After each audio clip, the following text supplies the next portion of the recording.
case of Jamie Melgar. Sandra Melgar often lies in her small prison cell, reflecting on the unexpected turns her life has taken.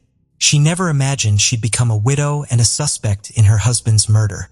A year and a half after his tragic death, a grand jury indicted her, and nearly 5 years later, a jury convicted her based solely on circumstantial evidence. There was no clear motive or physical proof linking her to the crime.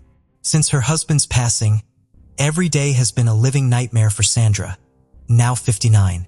Sometimes, she still expects to go back home and catches herself wanting to share things with him, only to remember he's gone. In a recent interview, Sandra's blue eyes were red and puffy from crying. She said with tears streaming down her pale cheeks that it didn't feel like he was really gone and that it was like he was just away on a trip.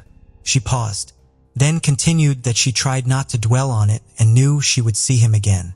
For the past 10 months, Sandra had been imprisoned at the William P. Hobby Unit, a women's prison in the Texas countryside.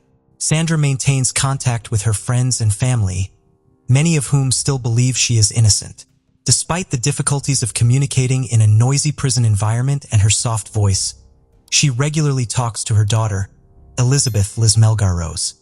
Sandra also writes letters to her friends, who keep her updated about her Pomeranian, Lola, who was at home on the night of the incident. Thanks to the efforts of one of her closest friends, Sandra gets to spend a couple of hours with a rotating group of friends and family every weekend. Her daughter Liz is her biggest supporter, acting as her spokesperson and passionately arguing that her mother's imprisonment is a grave injustice that has deprived her of both parents. Liz mentioned that she had never seen her mother so broken and devastated, and that she had never been able to recover from that. Sandra's husband Jamie met a tragic end on December 23, 2012. Sandra has no memory of that night, which has raised suspicions among investigators. However, she maintains her innocence, insisting she did not commit the crime. As Sandra sits in her prison cell, her thoughts often go back to the evening of their 32nd wedding anniversary, on December 23, 2012. That night, she and Jamie had celebrated together. Later, she was awoken by their barking dogs to find herself bound and gagged on the closet floor, her head throbbing and her body aching. Sandra tried to stretch her legs and peek through the gap under the closet door, but her bindings and 2 hip replacements as fragments limited her movement. Even if she could free herself, a chair blocked the door handle, preventing her escape. In the same closet, she would later discover her husband Jamie lying lifeless with 31 stab wounds to his hands and chest. The white walls were now stained with blood, and a gray telephone cord was used to bind Jamie's feet. A quick note before we continue. As you know, on Uncover Eyes, we release new videos every other day. Many of you have reached out expressing a desire for daily content, so we've launched a new channel, also focused on real-life crime stories, called Secret Crime Mysteries. On the days we don't post videos on Uncover Eyes, we'll be uploading them on Secret Crime Mysteries. This means if you're looking for daily doses of astonishing real-life crime cases, don't hesitate to subscribe. Without further ado, let's dive into today's case. A medical examiner later determined that all of Jamie's injuries were defensive wounds, indicating that he had fought back against his attacker instead of trying to escape. One particularly vicious blow had nearly severed his right thumb, which likely contributed to the extensive blood splatters found in the closet and bedroom. The bedroom was in disarray, with dresser drawers open and clothes, books and pill bottles scattered all over the floor. Sandra's purse and wallet had been rummaged through, and their contents were strewn across the blood-stained white comforter on the bed. A small white medical stool at the foot of the bed had blood stains on it, suggesting that it had been used as a makeshift surface for a knife during the attack. Nearby, a wooden chair had blood dripping down its back. The jacuzzi bathtub where Sandra and Jamie had celebrated their 32nd wedding anniversary just the night before told a tragic story. A blood-stained white blouse, a green towel, and a silver chef knife with a 6-inch blade covered in blood droplets in every crevice were found in the bathtub, revealing the chilling details of the events that had unfolded. Police identified a knife as the murder weapon, a stark contrast to the joyful evening that had preceded it. Earlier that night, Sandra and Jamie had celebrated their 32nd wedding anniversary with dinner at their favorite Mexican restaurant, planning to continue the celebration in their jacuzzi with candles, cocktails, strawberries, and whipped cream. After more than 3 decades together, Jamie and Sandra remained deeply in love, as Sandra would later tell the authorities. They had met in their senior year at Lamar High School, where Jamie was immediately smitten with the 17-year-old Sandra, who had blue eyes and blonde hair. Sandra was drawn to his sense of humor, intelligence, and kind nature, while Jamie admired her intelligence, down-to-earth personality, and humility. Before long, they became extremely close, and 2 years after graduating from high school, they got married in a simple ceremony at a courthouse in downtown Houston. On their anniversary, Sandra and Jamie relaxed in their jacuzzi, reflecting on their past and future. They dreamed of traveling, visiting the Grand Canyon, Ireland, and seeing the Northern Lights. With Jamie's retirement from the Houston Independent School District approaching, they envisioned a beachfront property to settle down after their adventures. Sandra and her husband Jamie spent a romantic evening together, giving each other massages and relaxing in the jacuzzi. However, their peaceful night was interrupted by their dogs barking. Jamie got out of the bathroom to take care of the dogs, and that was the last time Sandra saw him alive. Meanwhile, Jamie's brother Herman was waiting outside the house, wondering why no one was answering the door. Herman and his family had been invited over for dinner, but Jamie and Sandra weren't responding to calls or the doorbell. Herman found it strange, especially since Jamie's truck was still in the driveway and Sandra's car was parked in the open garage. Herman told his family to wait by the front door while he went to the backyard to take a look. He noticed a plastic tarp hanging from the pergola on the back porch, which was evidence of Jamie's recent DIY project. Herman then went back to the front yard and decided to check the laundry room door inside the garage. If it was locked, he thought they would leave, but to his surprise, the door was unlocked. He entered the house, finding it dimly lit, gray and stuffy, with all the blinds closed. As he opened the front door, the dogs started barking and jumping around, creating an unsettling atmosphere. That was when they heard muffled screams. Herman rushed to the back of the house and found a large chair blocking the closet door in the bathroom. Inside, he found Sandra lying on the floor in a black satin nightgown, screaming for help. Herman and his wife Maria worked to free Sandra from the tight restraints that bound her arms and legs. To help, Herman got a pair of scissors from the bathroom. Meanwhile, Sandra repeatedly asked, "Where's Jamie?" She had visible bruises on her arms, including a dark one on her left bicep. After Herman and Maria finally freed her, Sandra rushed into the bedroom and found Jamie's lifeless body hidden in the closet, his feet sticking out. Despite it being clear that he was dead, given his cold, pale, and naked body, she still checked for a pulse. Sandra put a blue jacket on her injured husband Jamie, and with Maria's help got him back to the bathroom. When the paramedics arrived, Sandra was extremely distraught, making it hard for her to talk to the first paramedic, Stephanie Roberts. According to Roberts' report, Sandra was in shock, crying periodically and had lost track of time. Her last clear memory was around 1 a.m., and she was unaware that 15 hours had passed. The police noticed bruises on Sandra's hands and arms, as well as a small scratch on her left thumb, but no visible blood. Sandra told the police that after Jamie let the dogs in, she got out of the bathtub and went to her closet to get dressed. Then she claimed to have no memory until she woke up in the closet at an unknown time, eventually screaming for help, but possibly falling back asleep due to a seizure. Sandra had several serious medical conditions, including lupus, rheumatoid arthritis, and grand mal seizures, which had forced her to resign from her job as a licensed vocational nurse. In the weeks leading up to Jamie's murder, Sandra experienced warning signs of an impending seizure, known as auras. After a seizure, she would sleep for hours, then wake up feeling disoriented, confused, and in pain. During the investigation, Sandra was questioned by Sheriff Sergeants Shacazel and James Dewey at the Harris County Sheriff's Office. Sandra felt uncomfortable in the cold interrogation room and asked to take a polygraph test, despite feeling cold and shaky. The 3-hour interrogation focused on the 36 hours leading up to Jamie's death. Sandra spoke softly and complained of having a headache. She recalled specific details about her activities, such as removing her boots in the bedroom and their conversation in the jacuzzi. However, she struggled to remember other details, and her memory was unclear. Sandra initially said Jamie had left her alone for 15 minutes to let the dogs in before she got out of the jacuzzi. Later, she thought it might have been around 5 minutes. She admitted to being bad at keeping track of time and was just making guesses about the timeline. When asked about their future plans, Sandra became overwhelmed and burst into tears. Cazal suggested that Sandra might have been involved in Jamie's death, which prompted Sandra to ask for a lawyer, saying she wasn't going to answer any more questions because she felt confused.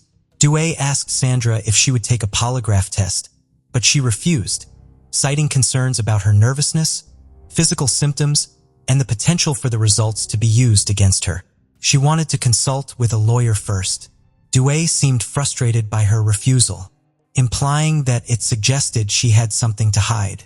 He warned Sandra that the investigation would be thorough and that they would gather information about her, her husband, and their relationships with neighbors and family members. Sandra hoped the investigation would focus on someone else, insisting she wasn't involved in Jamie's murder. When asked about her relationship with her husband, she described it as great, even better lately.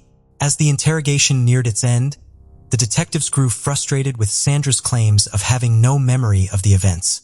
They pressed her, wondering how she could have been unaware of her husband being brutally stabbed in the bedroom just a few feet away, and why she hadn't heard his screams.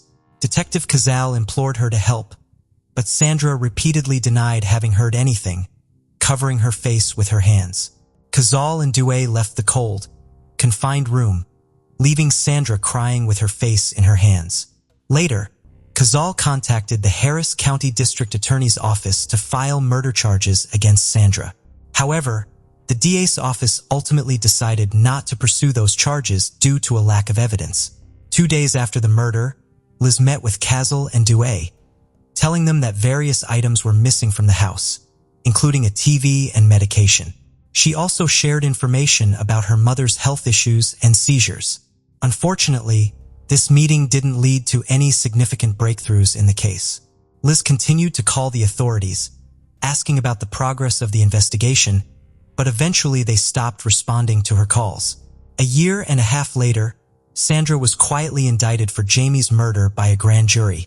However, the grand jury proceedings were kept secret, leaving the public unaware of the discussions and evidence presented.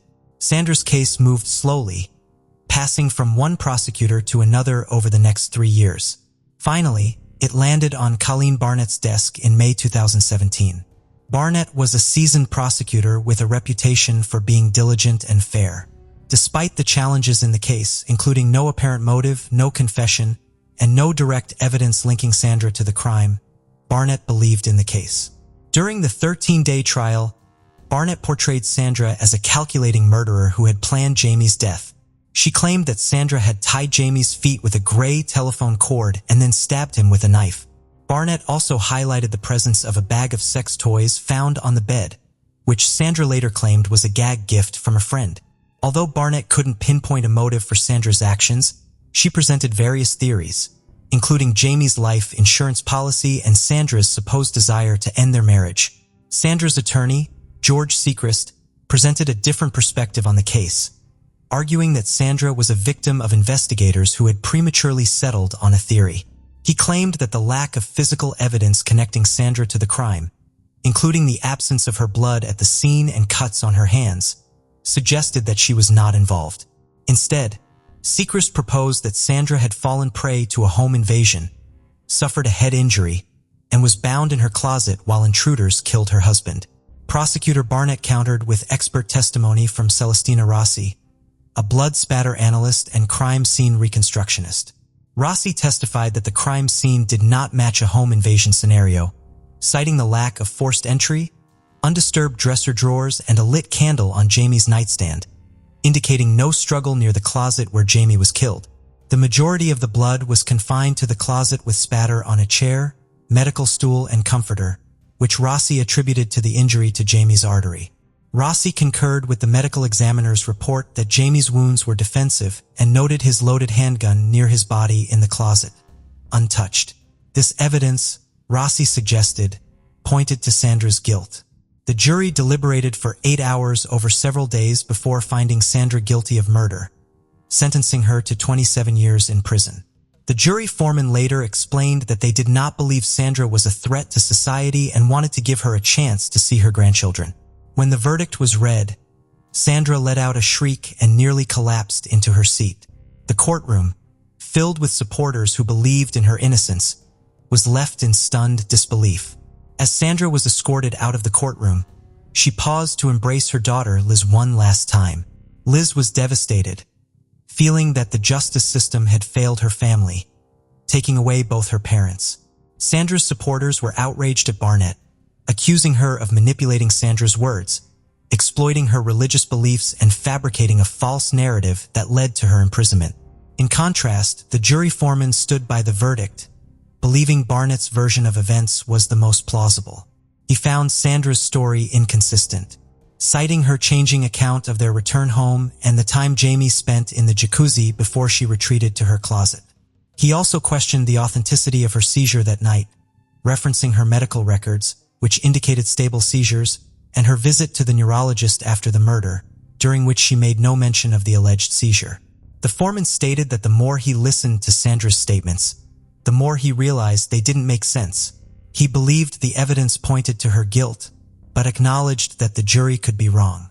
A month after the verdict, Sandra's lawyer, Sechrist, filed a motion for a new trial, arguing that the investigation was inept, and the prosecution's case was built on conjecture and hypotheses with no solid evidence.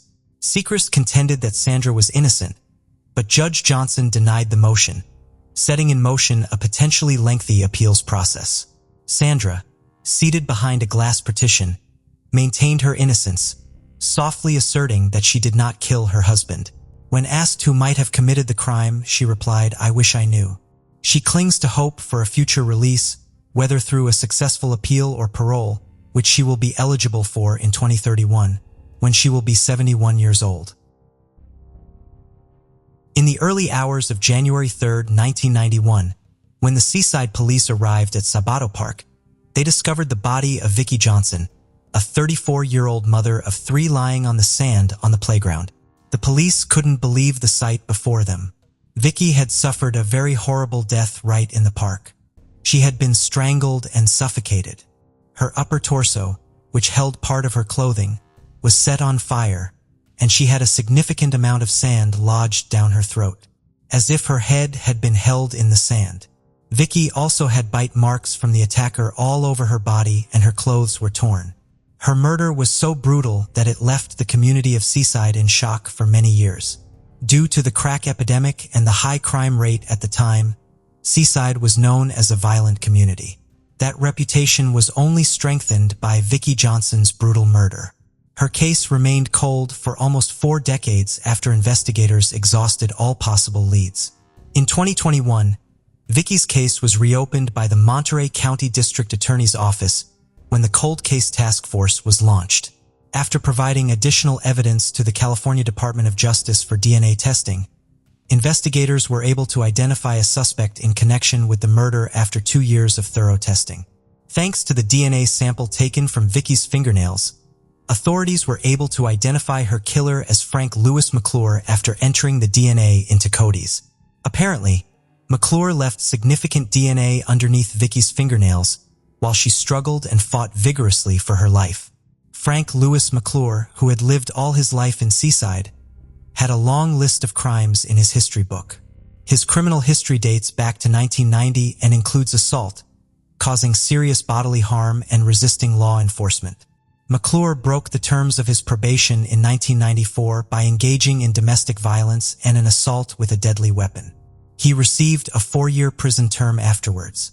From 1991 to 2011, Frank Louis McClure committed numerous crimes involving domestic violence and assault.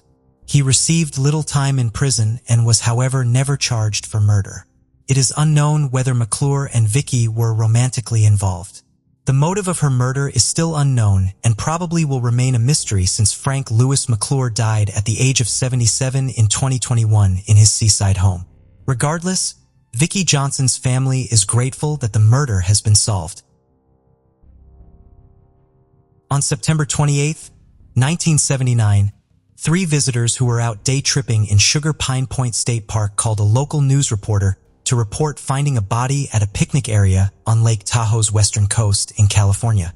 When the cops showed up, they discovered a terrifying situation. There laid a woman who had been battered and strangled to death. A lost shoe and numerous indications of prior battles suggested the woman had been pursued across the campground before her assailant caught up with her. Detectives assumed that she was most likely a solo traveler because there was no indication of her car or of any other possessions that would have served as identification. Despite the collection of forensic evidence, including a sexual assault kit from the crime scene, the case gradually became cold since neither the murder victim nor her possible killer could be identified. The young woman was reluctantly buried by the authorities in a simple grave with the sign unidentified female. Many years later, in 2015, the El Dorado County Cold Case Homicide Unit made the decision to re-examine the long-dead Jane Doe and provided local Jewish newspapers with images of a particular religious jewelry she had been wearing when she was discovered. This appeared to have been a great move because the daughter of the victim reached out to the police after she recognized the jewelry. A DNA test was conducted and the victim was identified as Patricia Carneahan through a DNA match to her now 61-years-old daughter. Patricia Carneahan was 35 years old when she vanished while traveling throughout California in a red Volkswagen minibus in September 1979. Earlier that month, she had let her family know she was returning home, but after a month of not returning, Patricia's family in Virginia had reported her missing. Even though her Volkswagen was later found abandoned at a car dealership in Venice, California at the time, there were still no leads as to Patricia Carneahan's whereabouts. After her identity has been verified, authorities returned Patricia Carneahan's body to her family for a proper burial. Investigators were now left with catching Patricia's killer. After investigators tested the DNA on a discarded beer bottle that was discovered near where Patricia Carneahan was found, it matched the male DNA found on her body during autopsy. The 3 men who reported finding a body in 1979 were then tested for a DNA match, but they were immediately excluded as their DNA didn't match the one at the crime scene. Investigators uploaded the DNA profile of the suspect into Cody's, but there was no match at the time.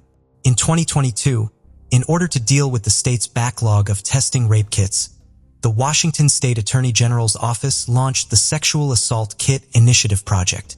Since 1981, the Spokane Police Department has maintained over 1,500 untested kits on hand, some of which were used in a rape investigation involving a man named Harold Carpenter. 1994. A homeless Spokane lady alleged that Harold Carpenter had physically and sexually abused her in April 1994. At the time, Carpenter was arrested and placed into the Spokane County Jail on a charge of second-degree rape. The case was, however, suspended after it was determined to be unprovable, and no official charges were ever filed. The rape kit was nevertheless saved as evidence. After the rape victim's kit was turned in for DNA testing in August 2022, a forensic scientist with the Washington State Patrol Crime Lab notified Spokane Police Department detectives in early February 2023 that the DNA from the 1994 rape kit is connected not only to the DNA in Cody's, but also to the 1979 murder of Patricia Carneahan in El Dorado County, which was a cold case at the time.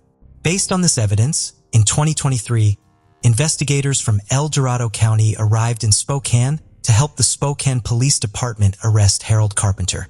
After his arrest, investigators soon learned that Carpenter had been involved in a handful of misdemeanors over the years, ranging from burglary, sexual assaults, disturbing the peace, possession of drugs, reckless driving, driving under the influence, among many others.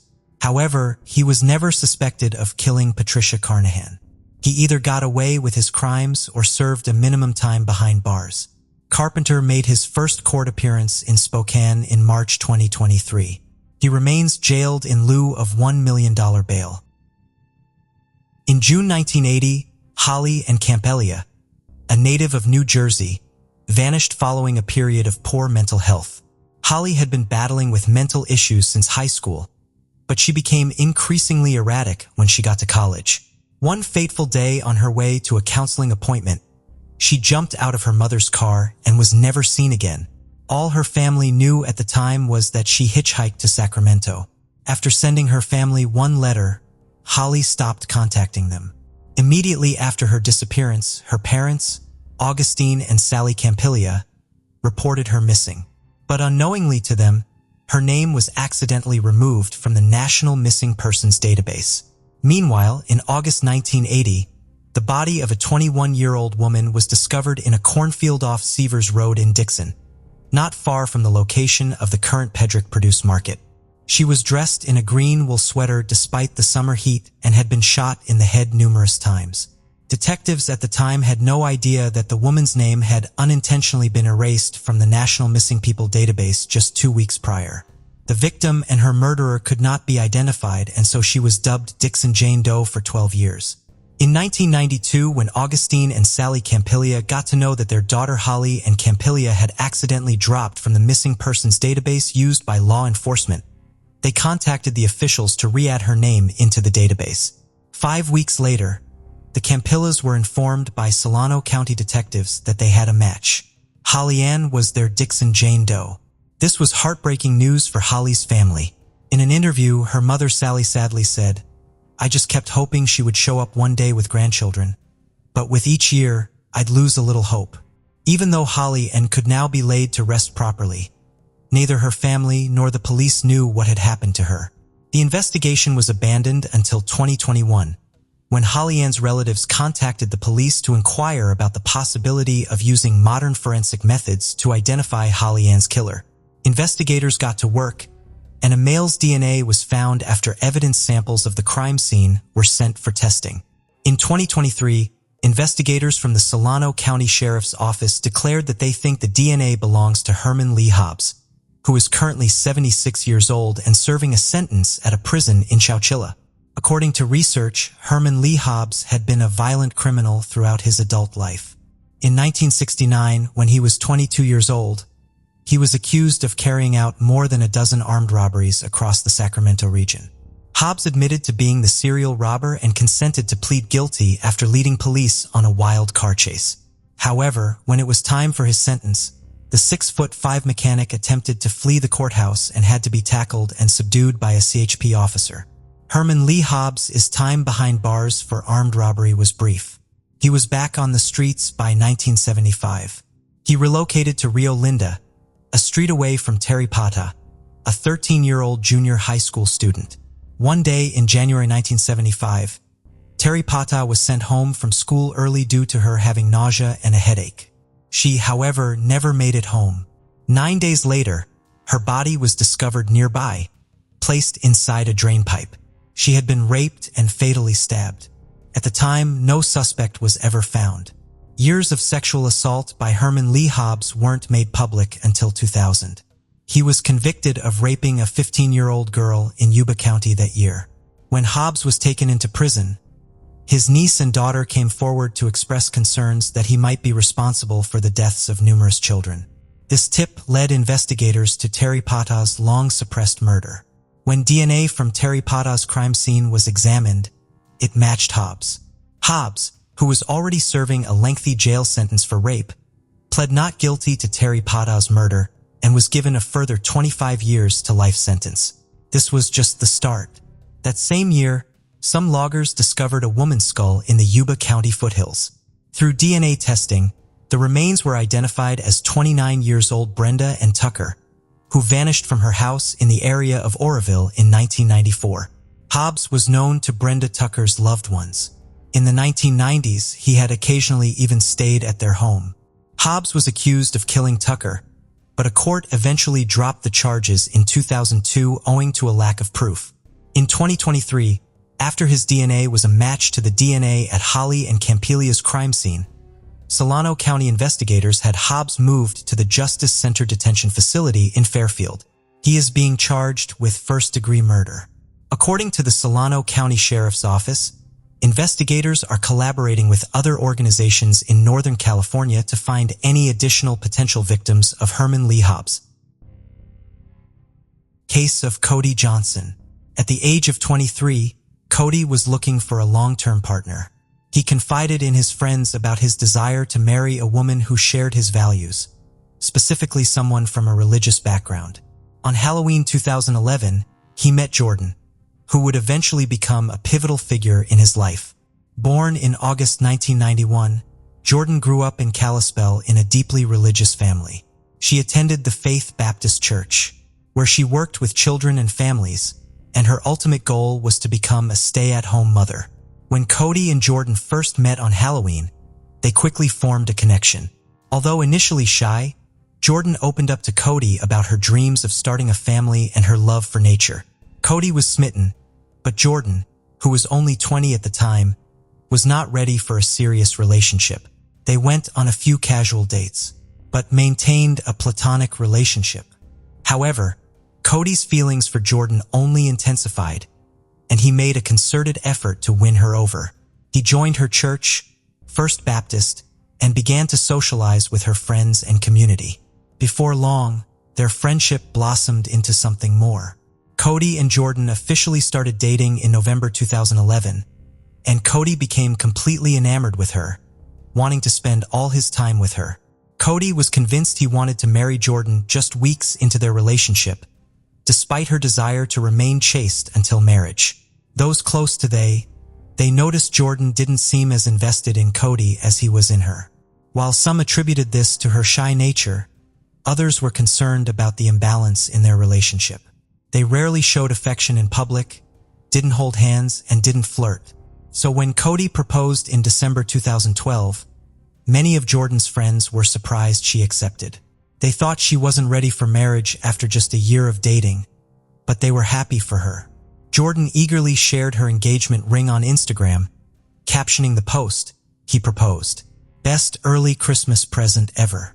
The wedding was set for June 29, 2013, and planning began immediately.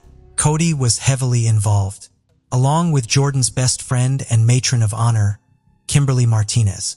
However, it was Jordan who seemed most enthusiastic about the wedding planning, even going so far as to perform a song with custom-written lyrics by Elizabeth Shee, which would later seem eerily prophetic. When someone, including Kimberly, brought up the idea of actually being married to Cody, Jordan's mood would quickly deteriorate. She repeatedly questioned Kimberly, her matron of honor, about whether she was making the right decision. On her wedding day, Jordan's true feelings about the marriage were evident. She was anxious and avoided eye contact with Cody, frequently looking down. Despite regaining her composure for the wedding photos and first dance, Jordan's unease persisted. The morning after the wedding, Jordan confided in a friend via text from their honeymoon hotel room. She revealed that she had not consummated the marriage and had rejected Cody's advances, not only on their wedding night, but for the next 6 nights as well. Jordan was anxious about Cody's expectations and didn't want to be intimate. She planned to use the excuse that her period had started, hoping it would work, as she feared being forced into something would cause her to panic. Jordan had an intense fear of sex due to her faith and reservations about Cody, causing her to feel anxious about intimacy with him. This anxiety reached a boiling point on July 7th, 8 days after their wedding, when Cody canceled his golfing trip with friends at the last minute because Jordan had planned a surprise for him. After attending church and spending some time alone on the lake, they had dinner with friends at Dairy Queen. Cody then went home with Jordan, and this was the last time anyone saw him. When Cody failed to show up for work, his coworker Cameron Fredrickson became concerned. As a reliable and punctual employee, Cody's absence was unusual. Cameron decided to visit Cody's new house, which he had purchased with Jordan before their wedding. After knocking with no response, Cameron let himself in and searched the house for any clues about their disappearance. However, he found nothing. Cameron's concern turned to fear when he discovered Cody's phone in the garage. It was unusual for Cody to be without his phone, and this sparked grave concerns. After making several calls, Cameron learned that no one had seen Cody since dinner at Dairy Queen at 8:30. He immediately went to the police station to file a missing persons report, and the authorities took the case seriously from the start. Officer Chaz Zimmerman, one of the first to question Cameron, was struck by his distress. Zimmerman found it odd that Cameron's boss, not his wife Kimberly, reported him missing. Later that day, Kimberly finally reached Jordan, who claimed that Cameron had left with friends in a black car with Washington plates. According to Jordan, Cameron had received a disturbing phone call at the restaurant, so she gave him space. However, that night, Kimberly retrieved her phone charger from their car and discovered a text from Cody. The message stated that Cameron had planned to go for a ride with out-of-town friends who were visiting. Cody was unclear about the friends' identities, but Cameron always took his visiting friends to Glacier Park. Jordan told the police that she didn't recognize the men who were involved in Cody's disappearance, and that they hadn't fought that night. She suggested that Cody might have gone joyriding with his friends from out of town as a possible reason for his disappearance. When questioned about why she didn't report Cody missing, Jordan explained that she didn't want to upset him by filing a report if he was planning to return within a few hours. However, as the hours turned into days, Cody's friends and family gathered at the family home, expressing confusion over his sudden disappearance. It didn't seem like something Cody would do, leaving his wife without a word. Jordan maintained her story until Kimberly confronted her about it. As the conversation continued, Jordan became increasingly uncomfortable. Eventually, she became so agitated that she threw her wedding ring across the room. While some thought this was just her unusual way of coping with the situation, Kimberly was convinced that Jordan was hiding something. The next day, she returned home and called her friend. Meanwhile, Jordan was summoned to the police station where she was confronted by officers about the inconsistencies in her story. One of the officers said, "Jordan, I've gathered information that contradicts what you're telling me. I've spoken to several people and it's crucial that I know you're being honest." Jordan responded, "I understand and I think there's more to the story." Around the same time, Sue Johnson met with the police, armed with Cody's phone records from the day he vanished. She was worried about her son and hoped that the mysterious man Cody had called could provide some clues about his disappearance. However, it turned out that the mysterious caller was simply a friend returning a tool to Cody. The police quickly ruled him out as a suspect because he had a solid alibi. His wife was in labor at the time of Cody's disappearance. With all other leads exhausted, police refocused their attention on Jordan. It was clear that she was hiding something, but her story didn't quite add up. On July 10th, a crucial breakthrough emerged in the case. An unexpected email arrived from Carmen Tony 607, claiming that Cody was dead and there was no need to continue searching. The message read, "Hello Jordan, my name is Tony. There is no bother looking for Cody anymore. He is gone." Jordan showed the email to Hannah, remaining expressionless as he relayed the news. According to the email, Cody had supposedly died after falling off a cliff in Glacier National Park while with unknown companions. Hannah was devastated upon reading the message and urged Jordan to report it to the police immediately. Hannah recalled her reaction. "Jordan didn't show any emotion, didn't even cry. She just handed me the email and I started shaking. I told her to go to the police and she did, but I was rushing her saying, 'Go, move. What are you doing?'" Detective Corey Clark was frustrated that the investigation was ongoing and an anonymous email hadn't provided the closure they needed. In fact, the email seemed suspiciously convenient at providing the exact information they'd been searching for, and advising them to call off the search.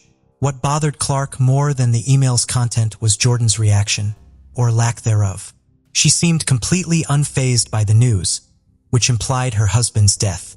Jordan's behavior became even more peculiar when she organized a trip to Glacier National Park with her friends and family to search for Cody. According to Hannah, Jordan was strangely chipper during the entire drive to the park, waving her hand out the window as they went. Despite finding nothing on the first day, they resumed their search on the second day, and it was then that Jordan suddenly claimed to have found Cody's body. Her announcement was met with skepticism. "I think he's down there," she said, leaving Clark wondering why on earth Cody would be in that location. "It's baffling that someone would do such a thing. This wall serves a purpose, after all." The autopsy revealed that the victim's head and arms suffered the most damage from the fall. Cody's loved ones were heartbroken over his death, but Jordan felt a sense of relief, according to Hannah. Now that a body had been found, the authorities would finally close the case. However, there was still a major issue. The police had no idea who man Tony 607 was. When Jordan was first questioned about the mysterious message, she directed the police to Tony Stockup, a fellow car enthusiast and acquaintance of Cody's. Although Tony hadn't seen Cody in several months, he was so worried about him that he gave the police full access to his accounts. The police were unable to find the email address they were looking for, and Jordan and Cody's phone records did not provide much information. As a result, they had to contact Google to obtain the IP address associated with Carmen Tony 607. While waiting for this information, the police re-interviewed Cody's family and friends. During these interviews, Kimberly finally shared with the police Jordan's fragile mental state leading up to her marriage to Cody. She had expressed doubts and fears about marrying him, asking Kimberly multiple times if she should go through with the wedding. Jordan confided in Kimberly about her horror and fear of having sex with Cody, even regretting that Ed had married him and wishing she could undo everything. When Kimberly advised Jordan to be honest with Cody about her feelings, Jordan responded, "I should be happy, but I'm not. If I tell him, it's going to break his heart." 2 days before Cody's disappearance, Jordan typed a disturbing message. "He held me down the other night and he was in my face." On July 7th, the police discovered another revealing exchange, in which Jordan intended to talk to Cody, but was terrified of his reaction. Jordan went to her friend Kim's house later that day and recounted her conversation with Cody, which didn't go well. Cody became enraged and she left to give him space, eventually spending the night at her step-parents' house.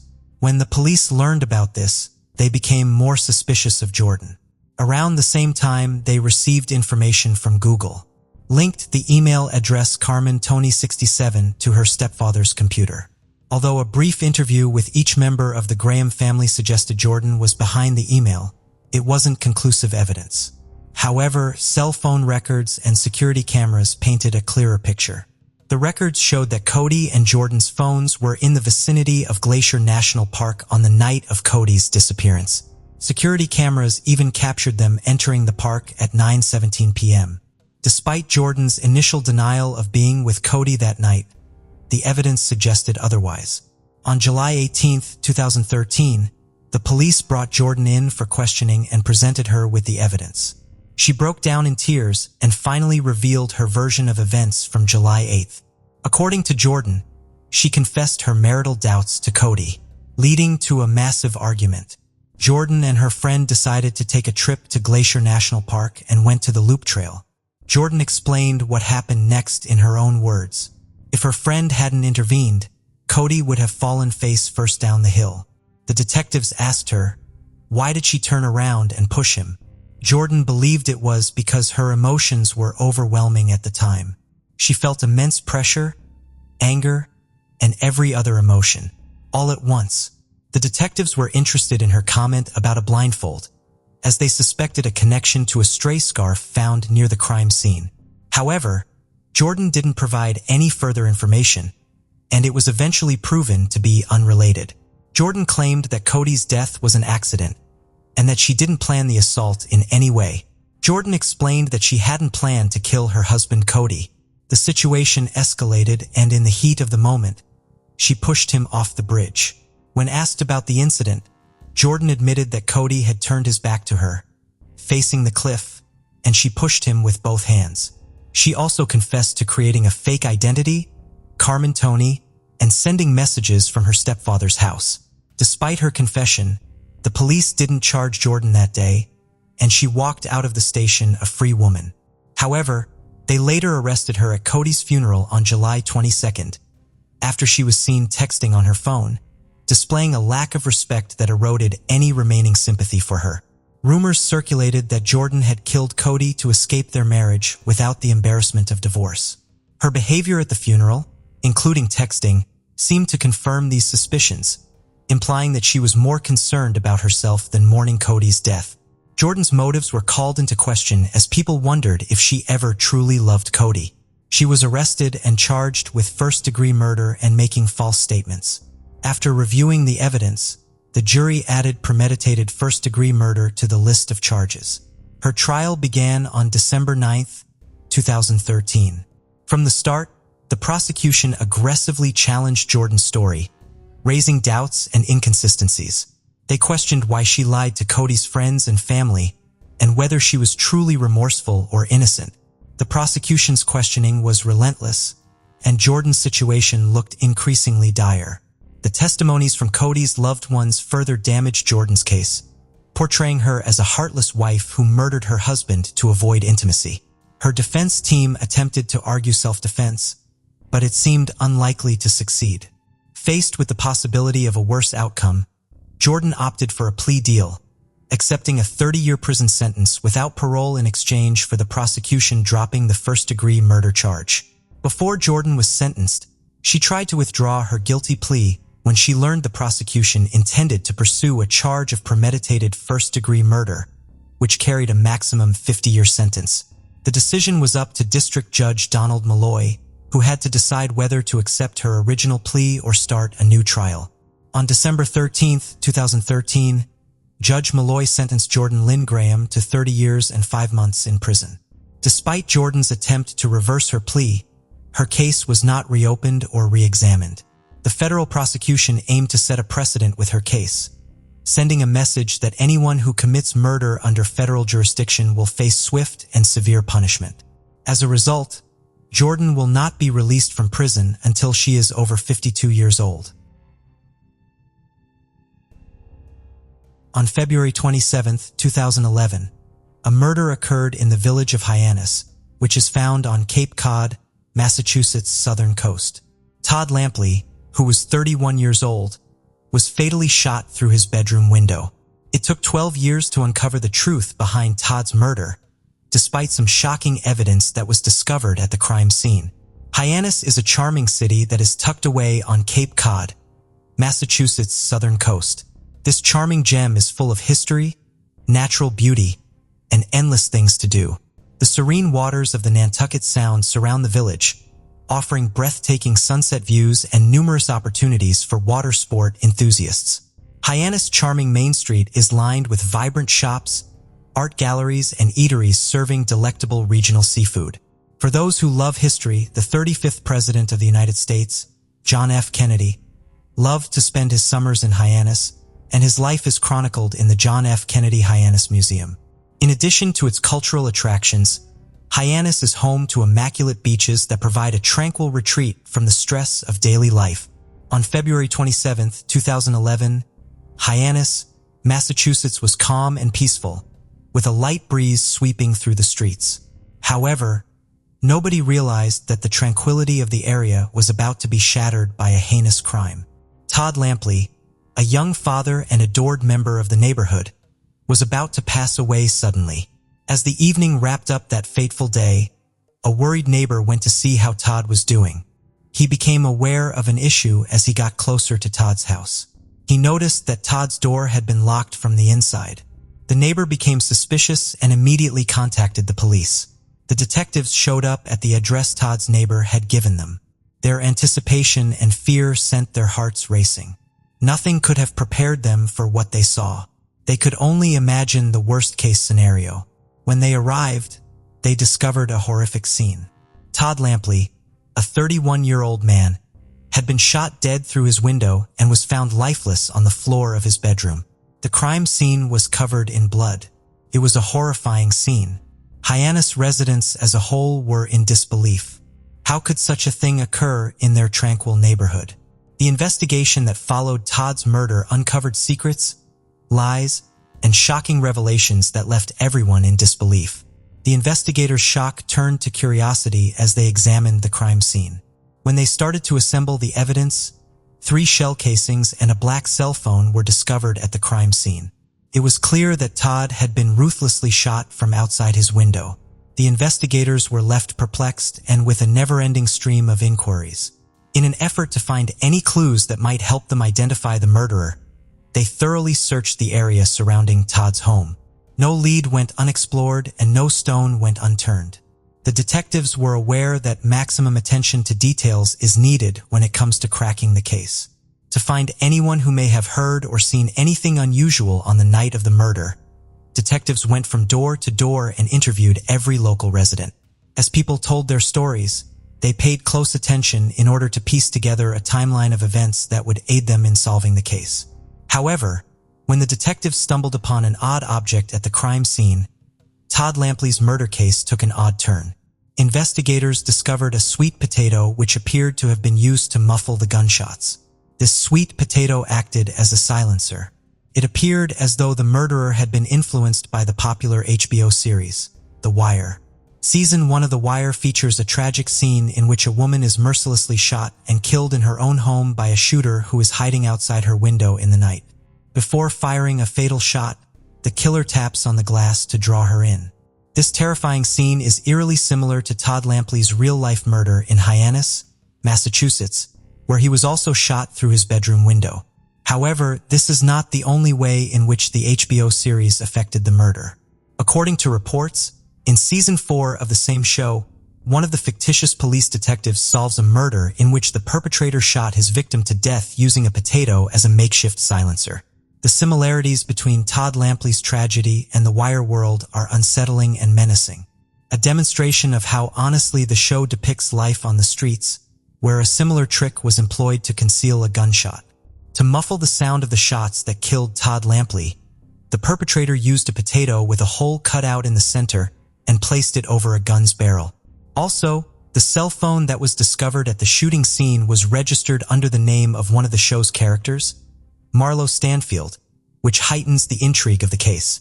To put it mildly, the relationship between the show and the crime scene was confusing. DNA evidence was found on the sweet potato after investigators sent it for testing. Even then, it would take years for investigators to connect this DNA to a specific individual. Investigators soon had another trail to follow. It was discovered that a handgun believed to have been used in the murder had been dumped into a nearby lake. Later, it was recovered by police after being fished out by citizens. Fortunately, detectives now had another lead in their inquiry. As part of his probation in a separate case, Devaris Hampton, a man with a troubled past and a lengthy criminal record, was wearing a GPS monitoring bracelet at the time of the murder. Hampton was precisely where the gun was thrown into the lake according to location data from his GPS monitoring bracelet.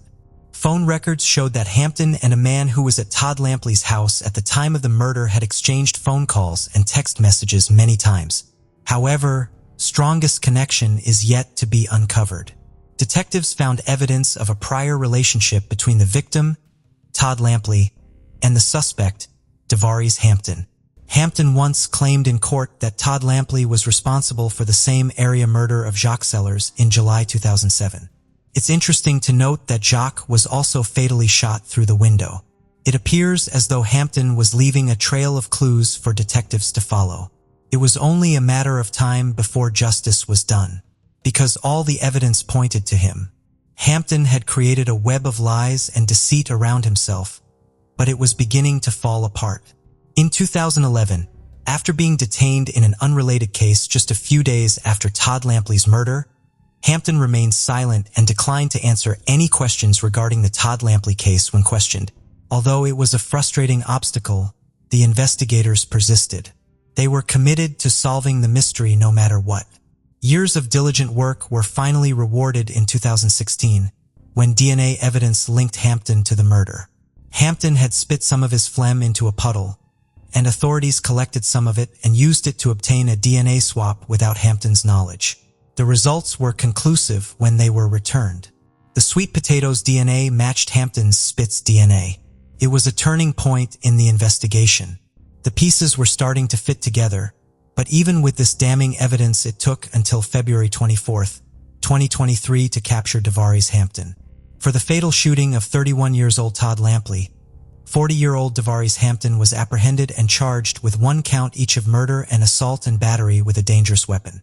When asked why Hampton's arrest was delayed for an extra 7 years, authorities chose not to address the reason for the delay in the tense and uncertain courtroom.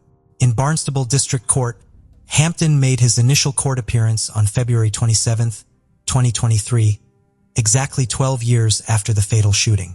He pleaded not guilty to the charges against him, firmly declaring his innocence with a serious expression on his face.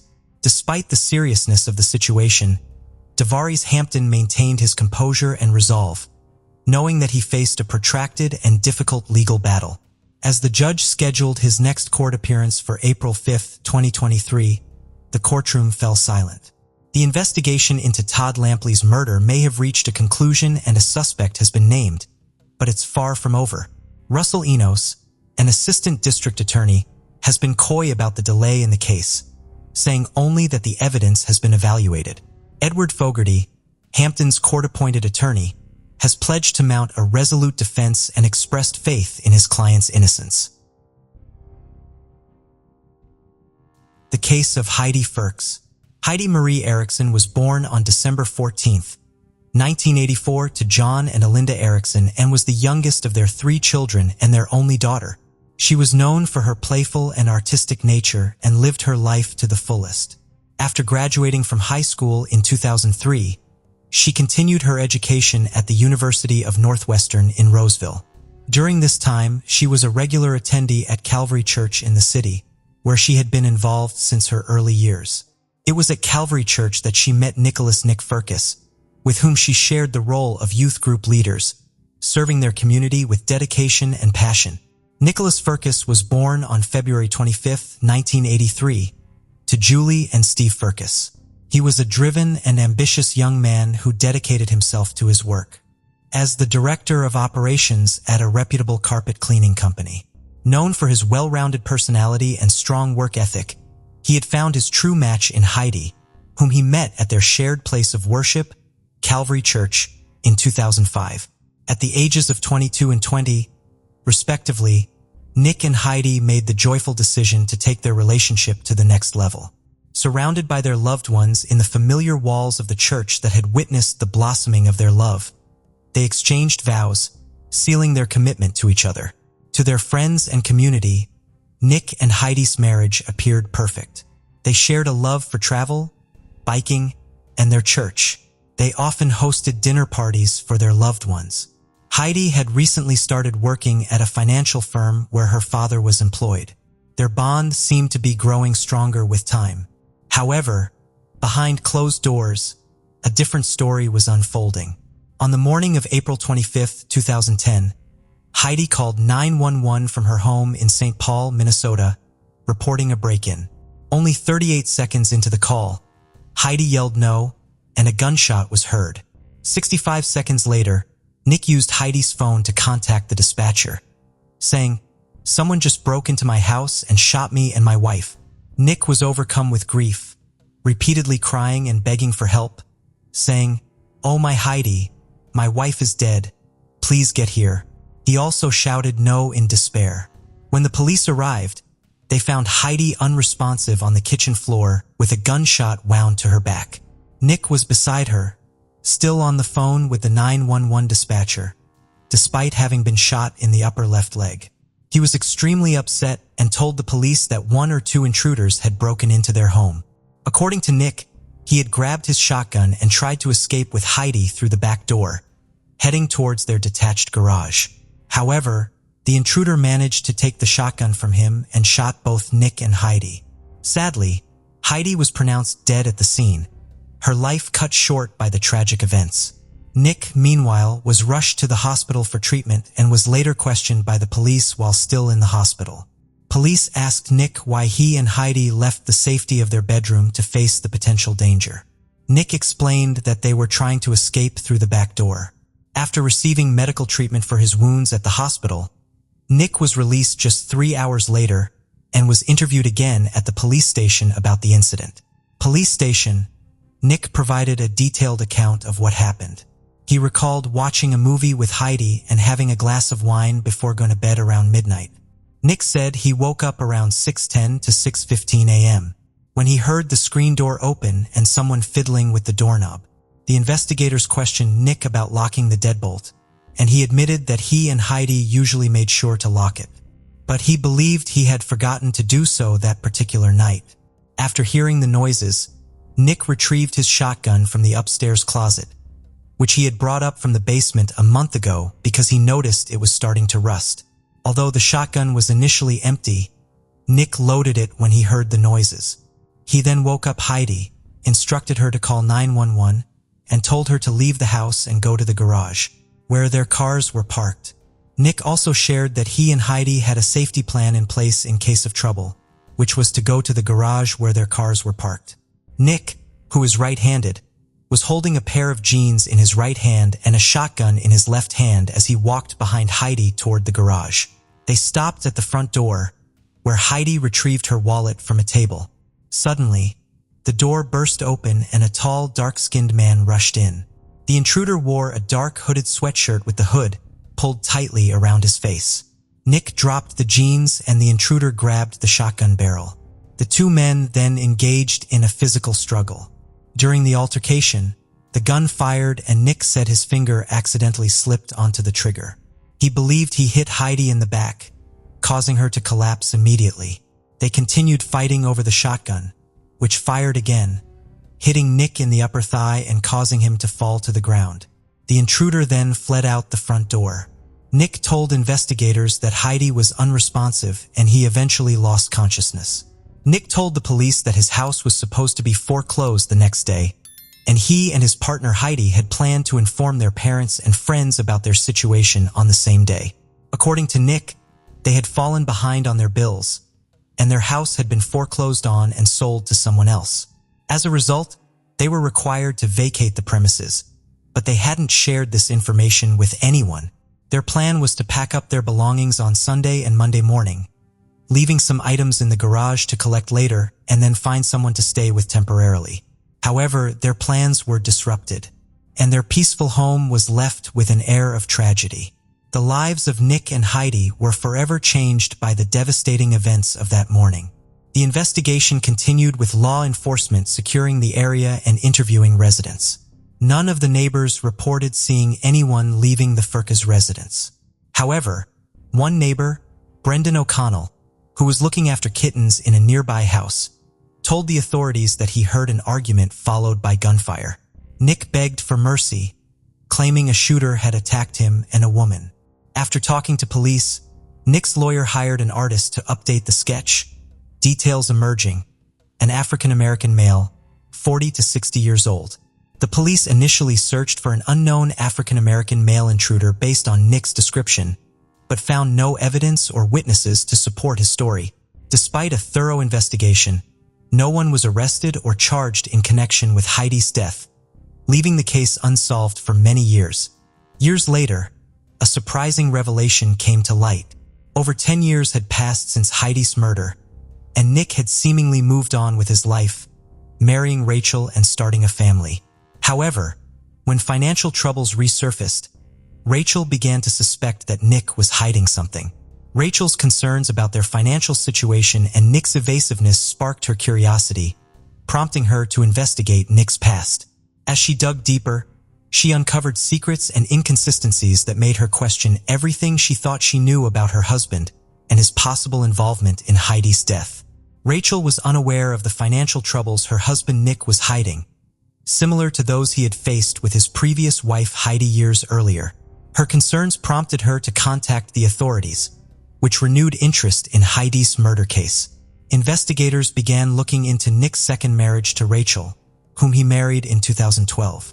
However, by the time Rachel spoke with the authorities, she had already divorced Nick due to his growing financial problems. Before their 2019 divorce, Rachel had recorded a conversation where she confronted Nick about his deception.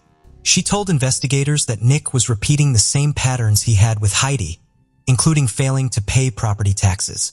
In fact, she had seen a letter warning that they would be evicted by 2020 if the taxes weren't paid.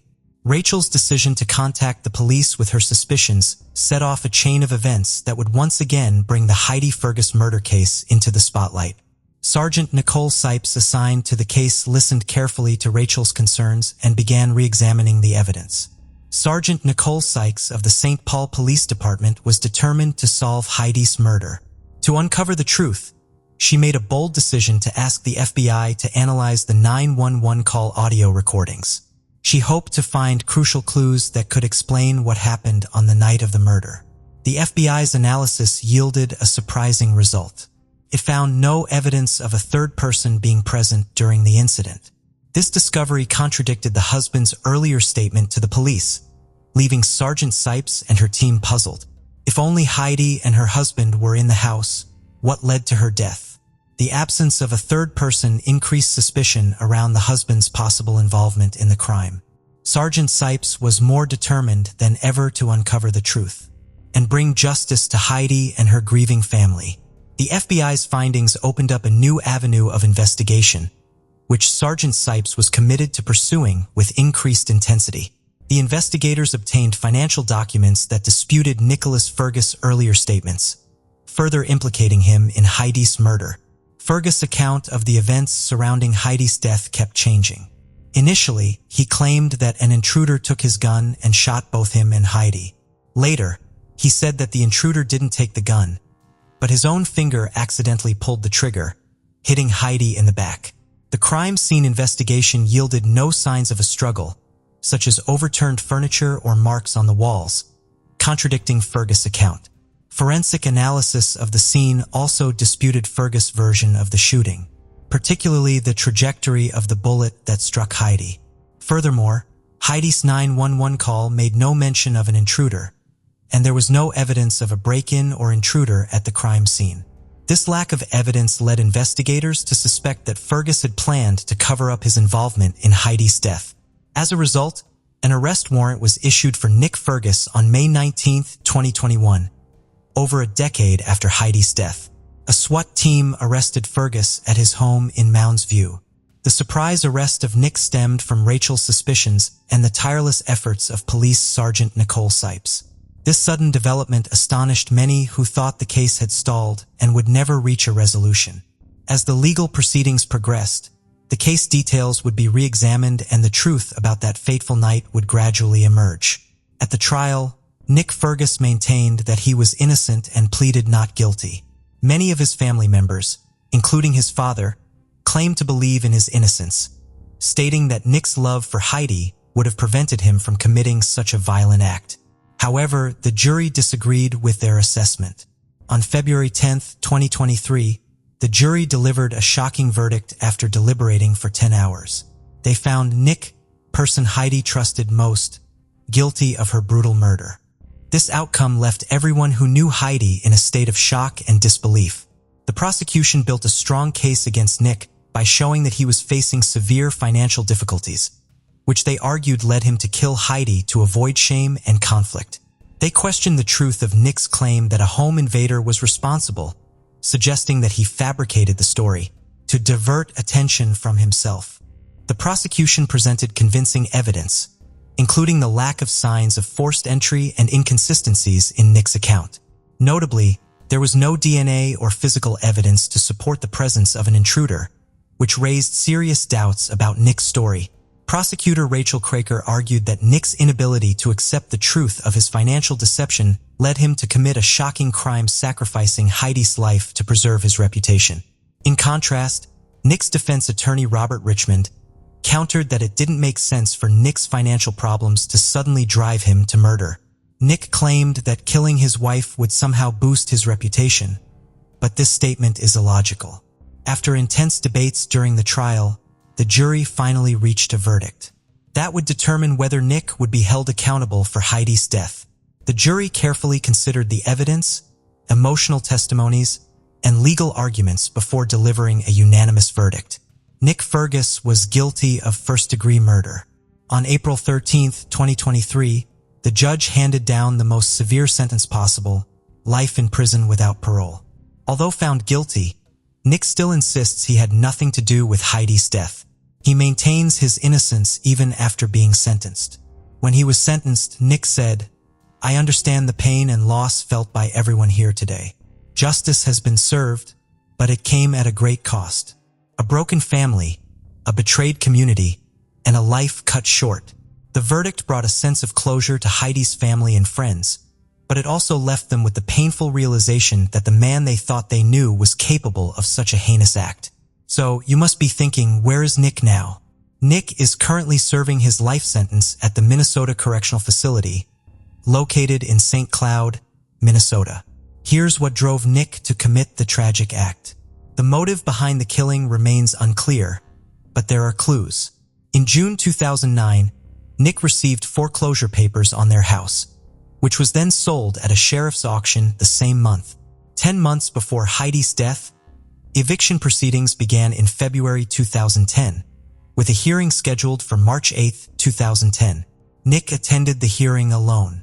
Initially, the lockout was set for April 9, 2010, but Nick called the attorneys, claiming his grandmother was in the hospital and about to die. He requested the lockout be rescheduled for April 26, 2010. However, investigators found no evidence to support this claim. When questioned, Nick said Heidi was aware of their financial troubles and that they had made plans together to move out of their foreclosed home and start fresh elsewhere. The truth behind a tragic event was finally revealed by prosecutors. A husband, Nick, had been hiding their severe financial struggles from his wife, Heidi. Tragically, before she could discover the truth, he took her life. Instead of being honest with his wife and working together to find a solution, Nick chose a devastating path. According to prosecutors, Nick's motive for killing his wife was his shame and fear of revealing their financial problems, which included $118,000 in credit card debt and 22 months of late mortgage payments. By killing Heidi, Nick avoided confronting the consequences of his own deception. In the end, justice was served, but Heidi's loved ones still suffered immense pain and loss. Unfortunately, no legal punishment could undo the harm or bring back the vibrant life that was cruelly taken. An almost 47-year-old mystery has now been resolved. A 16-year-old girl named Sue Clayber was found strangled to death on June 5, 1976, shocking her family and the entire community of northern Kentucky. Despite years of investigation, there were no leads or suspects, and the case remained unsolved until new technology played a key role in putting the puzzle together. Who could have harmed Sue Clayber in this way? And how did the murderer escape justice for such a long time? Kentucky in the United States is home to the county of Boone. Boone County was established in 1798 and was named after Daniel Boone. The Cincinnati Northern Kentucky International Airport, a key hub for the area, is located in Boone County, which is the fourth most populous county in Kentucky. Burlington serves as the county seat, and the county is well known for its historical sites, outdoor recreation areas, and robust agricultural sector. However, a tragic murder would occur in this area of Boone in 1976. On November 28, 1959, a new life was born into the world in the state of Kentucky. Daniel Henry Clayber and Betty Jane Meek-Renaker, her proud parents, were beaming with pride as they held their adorable baby girl in their arms and gave her the name Sue Clayber. Thomas Clayber, her older brother, watched on in wonder, excited to welcome his new sister into the family. Was incredibly funny. She had a great deal of empathy for those who were less fortunate and was surprisingly modest for a teenager. At the age of 16, she volunteered at St. Charles Nursing Home. In her younger years, Carol had also been a Brownie and a Girl Scout. She loved to sew, cook, play records, and listen to music constantly. She began taking piano lessons when she was 5 years old. Carol was chosen by her piano teacher, Hattie Schatzman, to represent her students at the Ohio Music Teacher Association, while she was also learning how to play the violin. She had performed 2 times at the Taft Museum. She was a beloved member of the Dixie Heights High School String Ensemble, thanks to her love of music and natural talent, and her classmates were drawn to her outgoing and kind nature. Sadly, her family, friends, and teachers won't be able to see much of her talents anymore as a tragedy soon befell Carol. On June 5, 1976, as the sun rose and shined brightly over the Kentucky town of Union, Dr. Gaines Huey, a respected Walton dentist who was ready to attend to his patients' dental needs, left his home early in the morning as the neighborhood's residents started their days as usual. As Dr. Gaines traveled down Chamber Road, he noticed something unusual at the road's edge. He soon stopped his car out of curiosity and moved toward the thing. It wasn't until he was close enough that he realized what he had discovered. There was a body lying eerily still next to a culvert that served as a rainwater drainage pipe. Dr. Gaines, who was in a state of shock, immediately dialed the Kentucky State Police with trembling hands. Jan Wushner just so happened to be working that day. Jan Wushner, an experienced detective who had previously worked for the Boone County Sheriff's Department, hurried to the scene in order to solve the mystery surrounding the dead body that was lying by the roadside. Around 7:15 a.m., detectives from the Walton State Police Department arrived at the crime scene. With a keen eye for detail, their eyes swept the area where the body was. The detectives started their investigation after spotting the obvious indications of a struggle. Broken twigs and trampled grass suggested a violent altercation between the victim and her attacker. After being viciously attacked, the victim, who was a female, was strangled to death. As their sense of dread increased, the investigators grimly realized that this was a murder rather than a random act of violence. Despite their best efforts and their determination to search every possible angle in their pursuit of justice, the investigators were unable to uncover any tangible evidence at the crime scene. They then settled to look for information on the victim's body. Her body was taken to the county medical examiner's office so that a thorough autopsy could be performed. The medical examiner meticulously performed an autopsy, searching every square inch of the victim's body for clues. Every wound, scrape, and cut was meticulously recorded, and each hint was carefully examined. The gruesome details of her death were made clear by the autopsy findings. According to the evidence, she had endured a brutal beating. Her body was marked by the obvious effects of a tire iron used with relentless force. The once beautiful face was now deformed by swelling and bruising, and the examiner observed the woman's deep scalp wounds, which were probably caused by a blunt object. She had suffered an irreparable head injury from the crushing blow, which had tragically and prematurely ended her life. There were also obvious indications of physical brutality and abuse. All those involved experienced a heartbreaking moment, and the cause of death was finally identified as asphyxia brought on by manual strangulation and blunt force trauma to the head. The investigation took on a new level of urgency after the discovery of such viciousness. Investigators found some traces of foreign DNA on the victim's clothing while examining the scene's evidence. They did their best to match it to someone at the time, but they failed. They, however, carefully stored the evidence in the anticipation of future technological developments, confident that it might someday result in a breakthrough in the investigation. With the aid of DNA taken from the victim's body and their tireless efforts, detectives were able to track down the victim's brother. He mustered the courage to approach the body and identify it as his sister. Thomas Clayber, who was 23 years old at the time, entered the morgue as he stood in front of his beloved sister, Carol Sue Clayber's lifeless body on a cold metal table.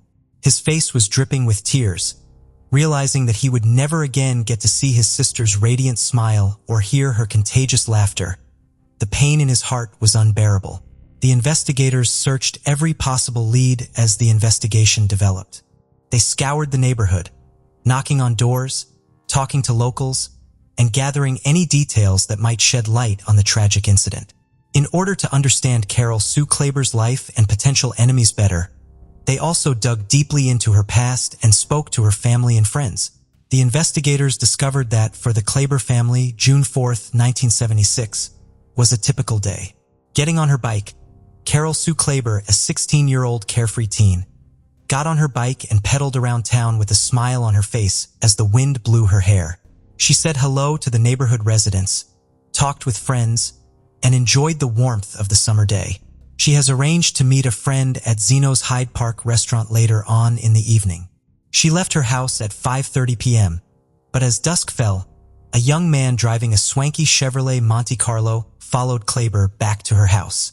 One of the neighbors claimed to have caught a glimpse of the young man, who was towering at 6 feet tall with a slim build. He had sandy blonde hair. The man and Carol spoke briefly before Carol entered the home, leaving the man outside in anticipation. A short while later, Carol came out from the house, hopped in the car, and left with the man. That appeared to have been the last time anyone would ever see Carol alive again. The murder of Carol Sue Clayber went unsolved despite the investigators' best efforts to find the owner of the suspected vehicle. The case wasn't moving ahead and every lead had been exhausted, leaving the detectives baffled.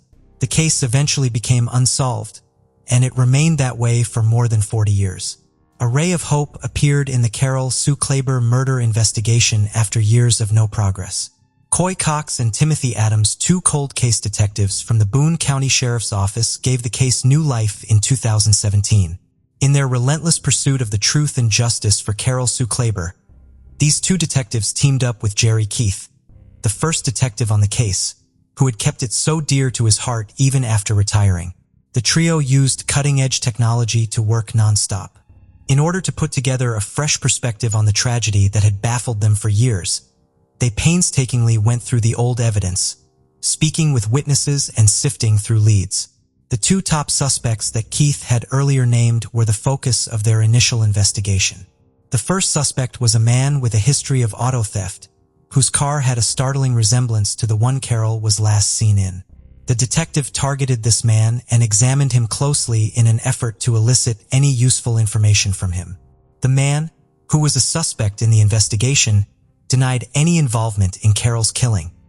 He disclosed his past crimes to the detectives as he opened up to them, but he steadfastly maintained his innocence in Carol's murder.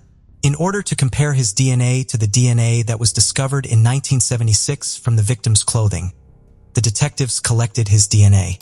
The results of the DNA analysis arrived in December 2018 after a long wait. Finally, Detectives Cox and Adams called the man to let him know that his DNA results were negative and he was no longer a suspect in Carol's murder. On hearing this, the man realized he could finally breathe easily and begin his life afresh. He felt as though the weight of the world had been lifted from his shoulders. Following the DNA results, Cox and Adams returned to their tenacious hunt for the murderer. They were back at square one because the leads on their initial suspect had run dry. Then, in 2020, they made the decision to turn to their second suspect, who had already been found guilty of a vicious sexual assault in the same neighborhood just 2 years prior to Carol's murder. In 2020, he was 77 years old and went by the name Michael Dean Tate. Cox and Adams contacted Michael Dean Tate's assault victim from 1978 for her account of the assault as they worked to establish their case against him. She didn't reveal her name, but she remembered the night clearly. She described the frightening darkness of the Park Hills on the night of October 1, 1978, when she was viciously attacked at around 2 in the morning in her own garage. The victim remembered that despite her best efforts to fight and scream, her attacker seemed to take a sick pleasure in hurting her. But after 2 hours of hell, the attacker fled, leaving her wounded but still alive. Years passed before she was able to overcome the psychological and physical scars Tate had left behind on that fateful night. Cox and Adams were forced to consider the possibility that Tate might have been connected to the murder of Carol after learning about his involvement in the 1978 case. The detectives considered Tate as a prime suspect in Carol's murder case because he frequently traveled to the area for work in the 1970s and 1980s. Tate nevertheless maintained his innocence and denied any involvement in Carol's death despite the detectives' evidence against him. The detectives had hoped that their investigation would eventually point them in the direction of the offender. Their hopes were quickly dashed, though, when Tate's DNA was not found as a match to the DNA at the crime scene. Tate was also living in Cincinnati in 1976, according to court records, which ruled out his involvement in the crime. The detectives wondered if they would ever be able to solve this long-running case, which had lain dormant for nearly 50 years. The case remained unsolved until the Boone County Sheriff's Office contacted Othram Lab on September 17, 2022, because of their expertise in genetic genealogy. The Kentucky State Police Central Forensic Center sent a DNA sample from the 1976 crime scene to Othram Labs with funding from the Season of Justice. A team of expert scientists in Othram was able to create a complete DNA profile for the real suspect using advanced forensic-grade genome sequencing. With the aid of advanced technology, they were able to access priceless genetic data that had been kept secret for many years. Based on the comprehensive DNA profile they had created, the forensic genetic genealogy experts at Othram Labs used genealogy to generate leads for investigations. In a startling turn of events, Othram Labs provided a response on November 25, 2022, less than 2 months after receiving the DNA samples. By examining the genetic data left by the murderer, they identified a link to a man named Thomas W. Dunaway, who had passed away in 1990 at the age of 33. More research revealed that Dunaway had a son, but the boy had never met his father. Investigators made the trip to meet with Thomas Dunaway's son, whose identity was kept secret, in order to collect DNA samples for comparison. The outcomes of these significant laboratory examinations would hold the key to unlocking the mystery that had long eluded law enforcement. Detectives meticulously gathered the required samples with a desire to learn the truth and a firm commitment to justice. In January 2023, the case's lengthy investigation came to a conclusion. After nearly 47 years, Carol Sue Clayber and her family received justice when Dunaway's son's DNA partially matched the traces of DNA they had discovered on Carol's body years earlier. This was made possible by the use of cutting-edge technology and the detectives' dogged determination for justice. Although the process was difficult, the perseverance of those involved had paid off, leading to a discovery that would provide comfort to everyone impacted by the tragic events of 1976. The Carol Sue Clayber murder case was never given up on by the police. Thomas W. Dunaway, who was 19 years old at the time and was born on May 20, 1957, was able to remain undiscovered for a very long time. Detectives were able to learn important details about Dunaway's past and the terrible things he had done by being persistent and keeping an open mind. When Carol was last seen at her home with a man who resembled him, the police learned that he resided close to Davo Park. As they dug deeper, more negative information about Dunaway came to light. Dunaway was a persistent criminal. His 6-month crime spree had left a trail of evidence in the form of the vehicles he had driven away from each crime scene.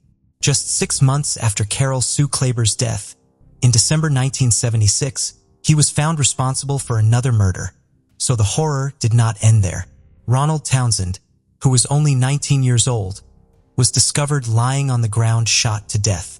The news devastated the neighborhood, but Thomas Dunaway's capture and admission of guilt in Townsend's murder helped lift people's. Dunaway received a life sentence, but sadly, he was only imprisoned for 7.5 years before being released in 1984.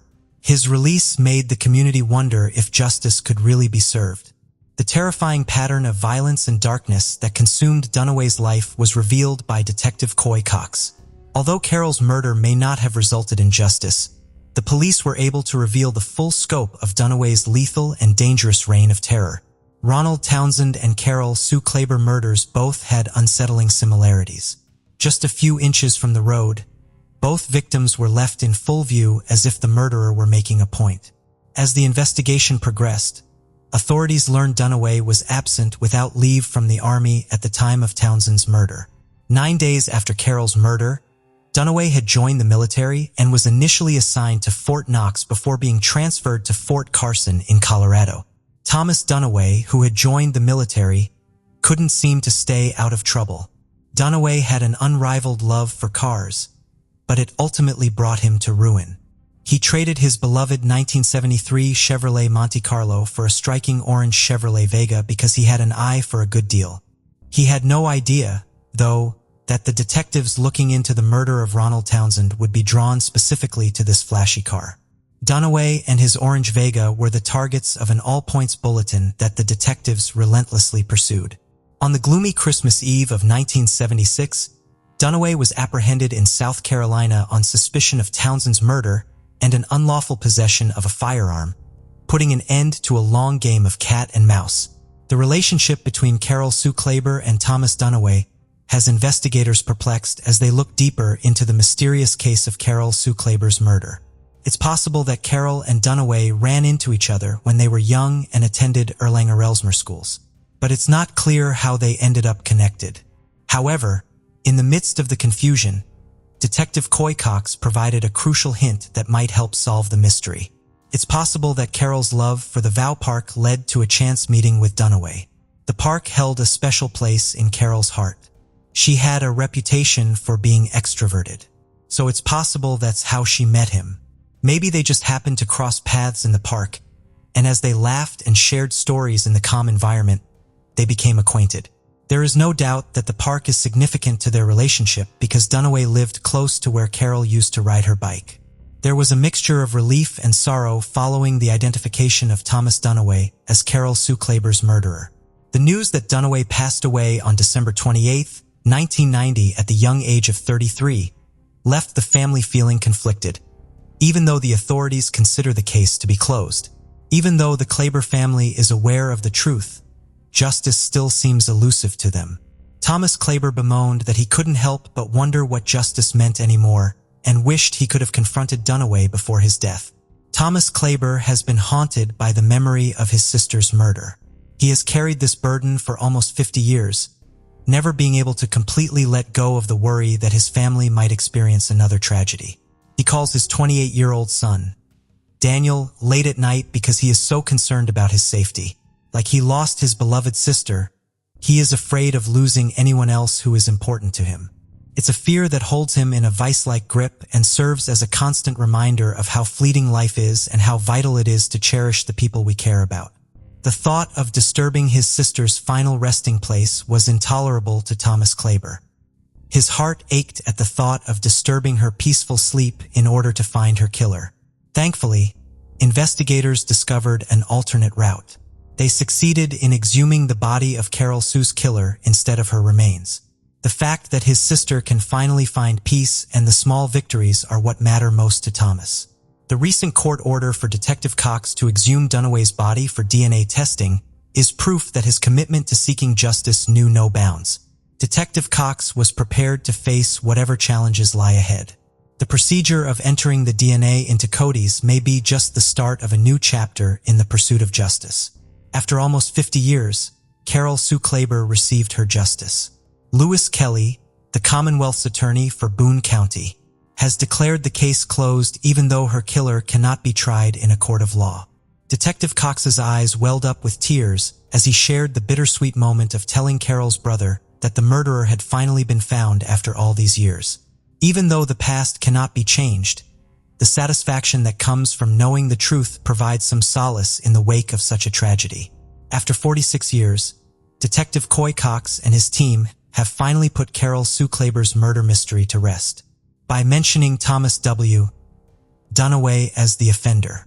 This case demonstrates how committed law enforcement is to seeking justice for victims and their families, regardless of the length of time that may elapse. The case of Chris Coleman.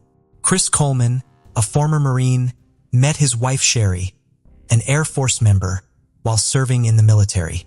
Sherry instantly fell in love with Chris and knew he was the one. They got married before their first child, Garrett, was born, as they were devout Christians. After Garrett's birth, they had their second son, Gavin. Gavin was more energetic and mischievous, unlike his laid-back father and brother. Chris and Sherry were devoted parents who cherished their children. Sherry protected them fiercely while Chris enjoyed every moment with them. When Chris left the military, the family moved to Waterloo, Illinois, where Chris worked as the head of security for TV evangelist Joyce Meyer. Joyce's luxurious lifestyle sparked controversy, with critics accusing her of exploiting her followers' fears. Chris' job was to protect Joyce from threatening letters and hate mail. He worked as her bodyguard and earned a substantial salary, providing financial security for his family. However, his frequent travels with Joyce put a strain on his family as he was away from home for long periods. His sons deeply missed him, and his wife Sherry felt overwhelmed, underappreciated, and burdened with household responsibilities. In October 2008, Chris went to Florida, where his wife grew up, and met with an old friend, Tara Lintz, who gave him a tour of the city. Days later, Chris received a disturbing email from an address called Destroy Chris, warning him that he and his family would be in danger if he continued to work for Joyce Meyer. The ministry received more threatening emails specifying a time and date for the potential attack on Chris's family. The emails seemed to have inside information on Chris's schedule, including his upcoming trip abroad. Chris told Sherry about the threatening emails he had been receiving, and on the following Monday, he reported them to the local police. As Chris often worked away from home with Joyce Meyer Ministries, the police offered to increase patrols around their house during his absences. But this did little to alleviate Sherry's fear for her family's safety. Sherry's concern was so great that she once asked a friend to stay with her while Chris was away, as she didn't feel comfortable being alone in the house. She emphasized that she would do whatever it took to keep her family safe. 2 months into the threats, the Colemans received a disturbing, hand-delivered letter demanding that Chris publicly renounce his faith or face severe consequences. The letter's ominous tone left Sherry genuinely fearful for her family's safety. The threat had a profound impact on Sherry, and her fear grew daily. To respond to the threat, Chris and Sherry took extra precautions to protect their family, including installing surveillance cameras around their home, which captured footage of the surrounding area and sent it to a screen in their basement office. Chris hoped the cameras would help identify the person behind the threats. After the cameras were installed, the threats suddenly stopped and life returned to normal for the family. For a few months, everything seemed fine. However, in April 2009, the family received another disturbing letter warning that Sherry's worst fears were about to come true. Chris was deeply disturbed by the letter's ominous tone. After reviewing the security footage, Chris was shocked to see a mysterious silhouette. Although the figure's identity remained unknown, its presence reignited Chris's concerns for his family's safety. The renewed sense of fear led to increased police efforts to protect the Coleman family.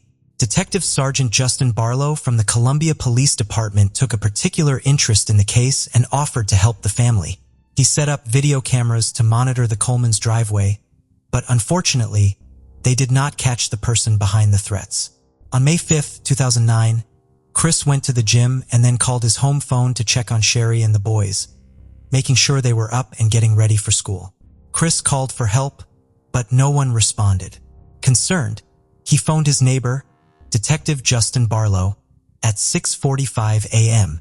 Chris told Barlow that he had left for the gym in St. Louis County around 5:30 a.m. and had been trying to reach his wife Sherry, but she wasn't answering her phone. Worried, Chris asked Barlow to check on Sherry and their sons. Barlow grabbed his gear, including his weapon, handcuffs, flashlight, and radio, and headed to the Coleman house. As he waited for backup to arrive, his priority was to make contact with Sherry and ensure everyone's safety. With a mix of hope and unease, Barlow approached the door and knocked firmly, hoping someone would respond. When Detective Justin Barlow arrived at the Coleman home, the eerie silence and darkness made him feel uneasy. The lack of movement and lights inside the house heightened his sense of unease. Minutes later, a patrol vehicle arrived with another officer to assist him. The second officer went to the back of the house to try to see or communicate with Sherry or the boys through a window or door. Instead, he found signs of forced entry into the basement, which immediately grabbed Detective Barlow's attention. He became deeply concerned for Sherry Garrett and Gavin's safety. Detective Barlow and the second officer decided to enter the house through the basement, announcing their presence as they went. But they received no response. During their thorough search of the basement, they found a disconnected video cable at the computer desk. This discovery led them to believe that the camera's digital video recorder was missing. Detective Justin Barlow and the second officer searched the Coleman home from the basement up, noticing a strong smell of aerosol spray paint that grew stronger as they climbed the stairs. On the main level, they found the walls painted with derogatory messages targeting Chris, Sherry, and their sons. 13 minutes after Chris called the detective, Chris returned home from the gym and was told to wait outside while the officers searched the house. He complied, sitting quietly on the porch without asking questions or trying to enter. Meanwhile, a third officer arrived and the three of them searched the rest of the house for Sherry and the boys. On the upper floors, they found more hate-filled spray-painted messages.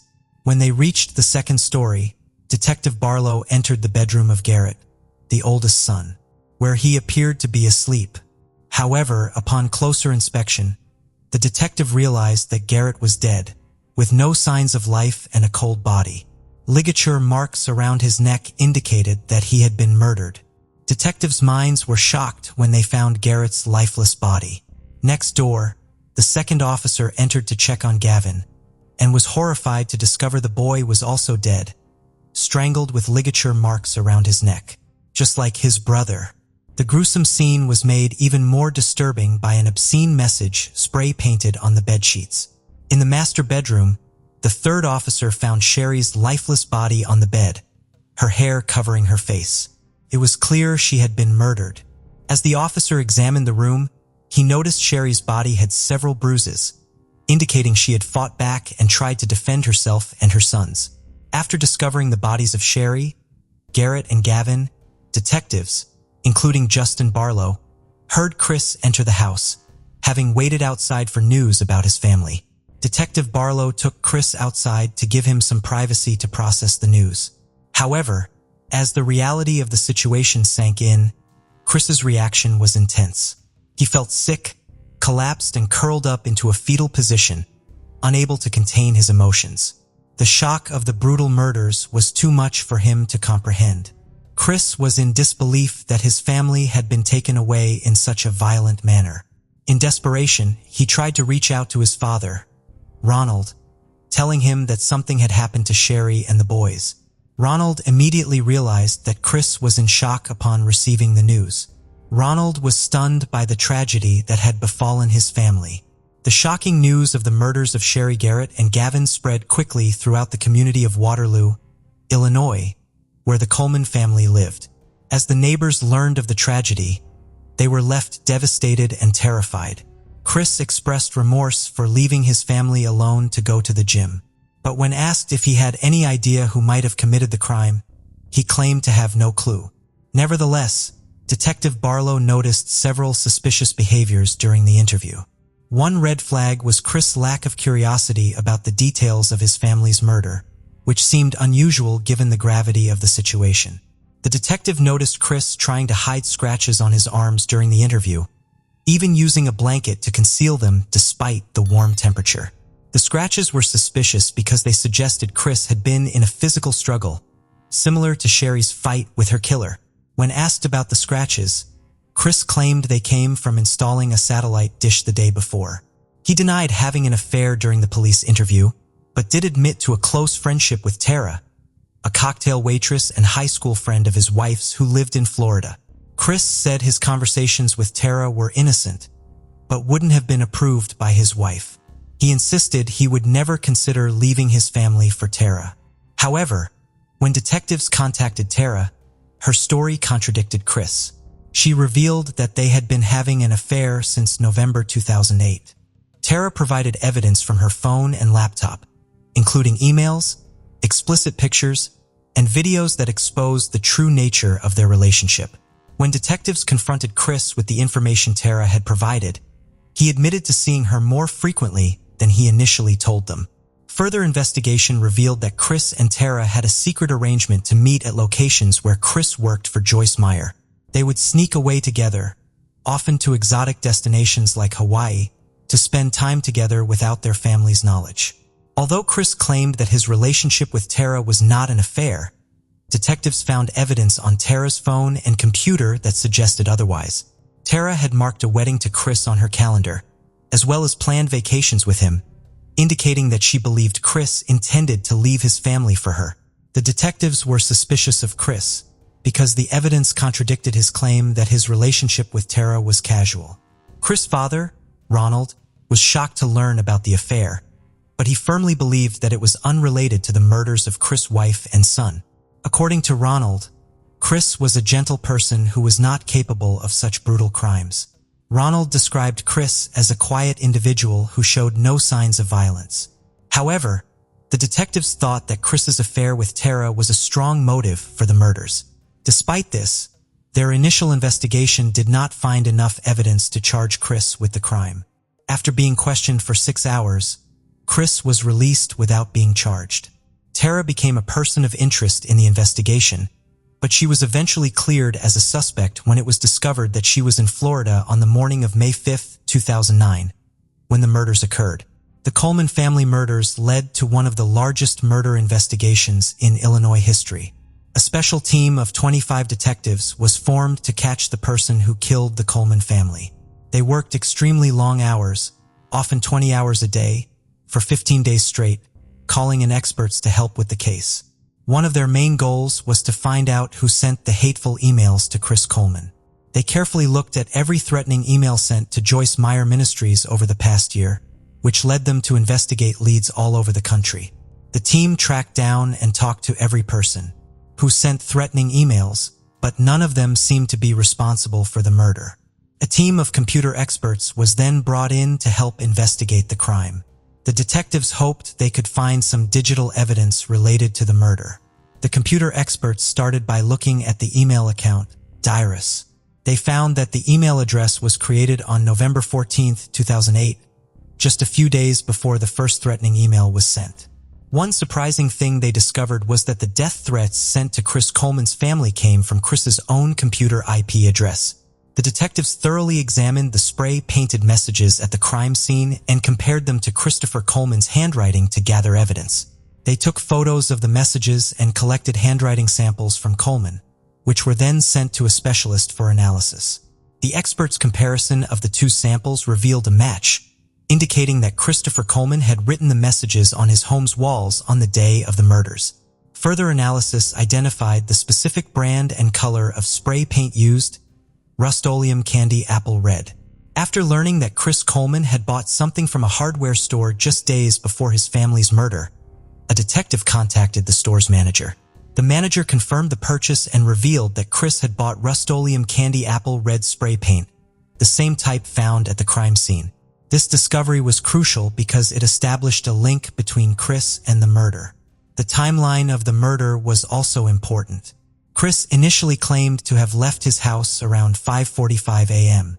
on May 5, 2009, but the medical examiner determined that the murders occurred around 3 a.m., which meant Chris was at home when his family was killed.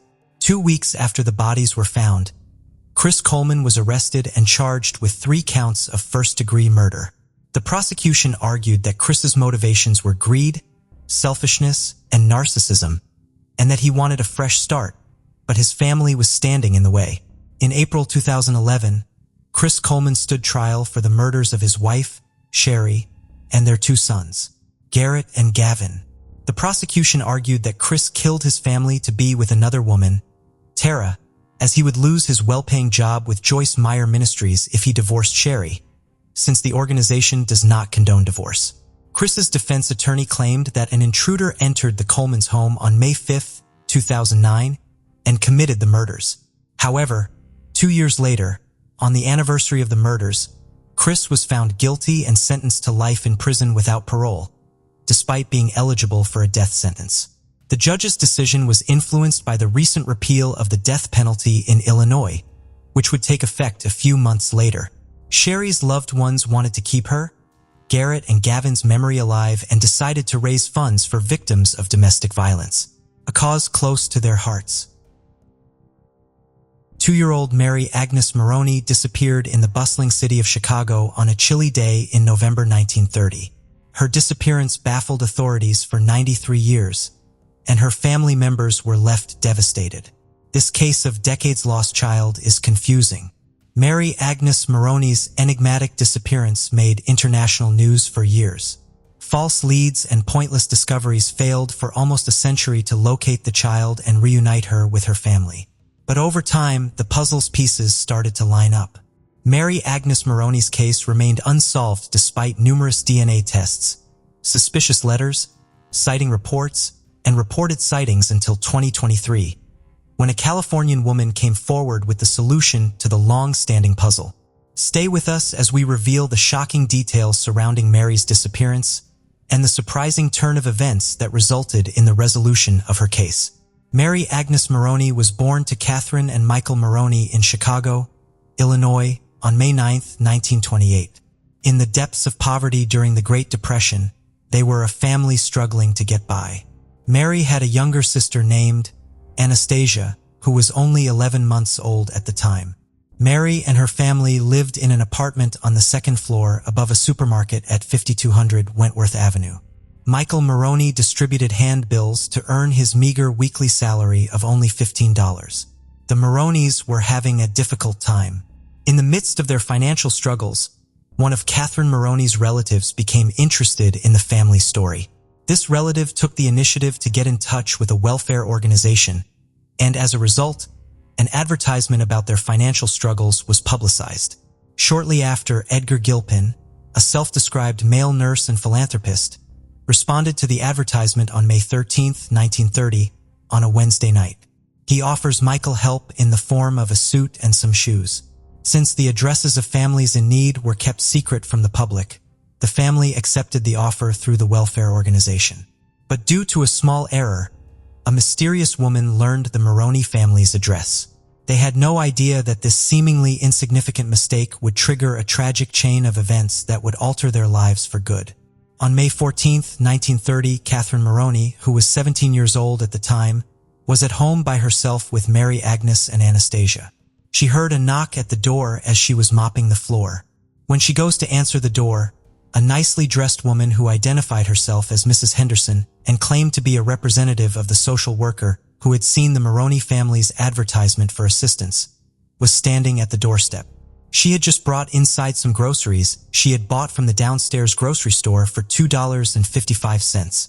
Mary Agnes, who was typically reserved, quickly warmed up to the woman as Catherine described their family's hardship to her. The woman appeared friendly and eager to assist while listening intently. She said her aging husband had passed away, leaving her with a sizable fortune. A child like Mary Agnes was something else she mentioned wanting.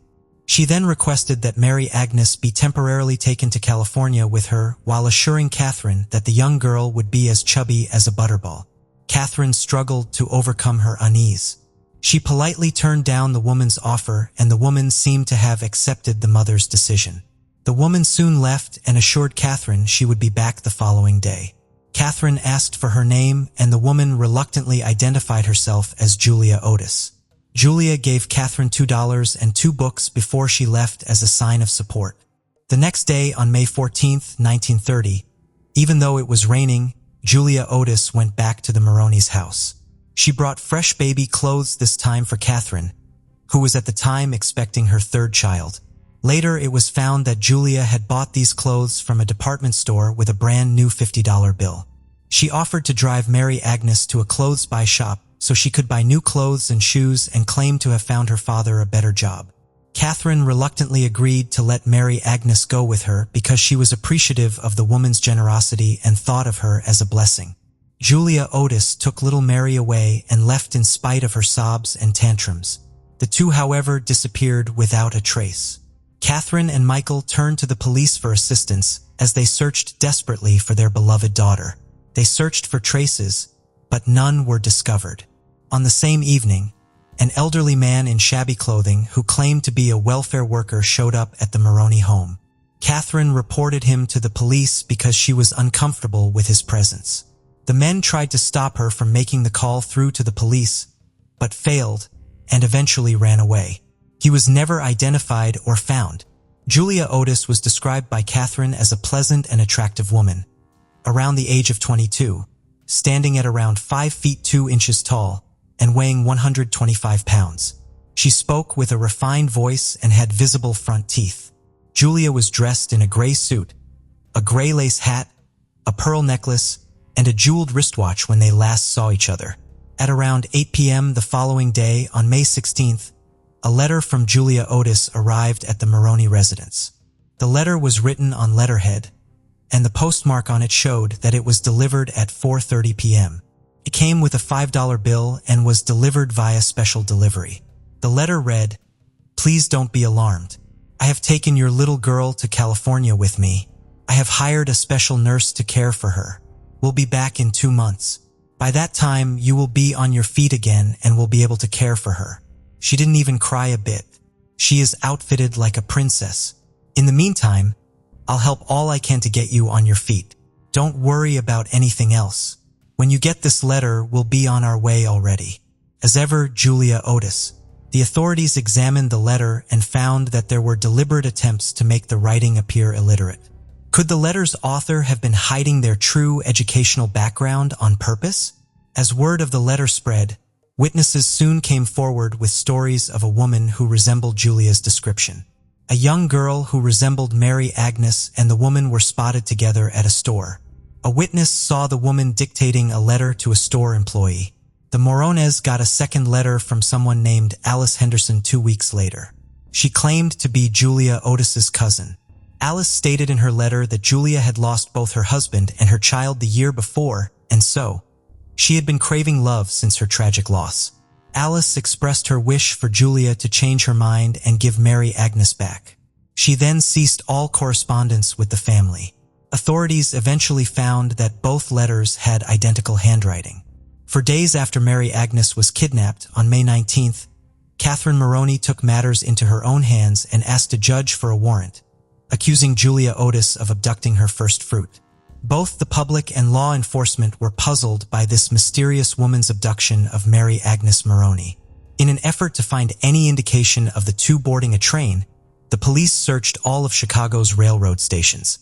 However, it appeared as though the two had disappeared with no single trace. A girl fitting Mary Agnes' description was spotted in Rockford, Illinois.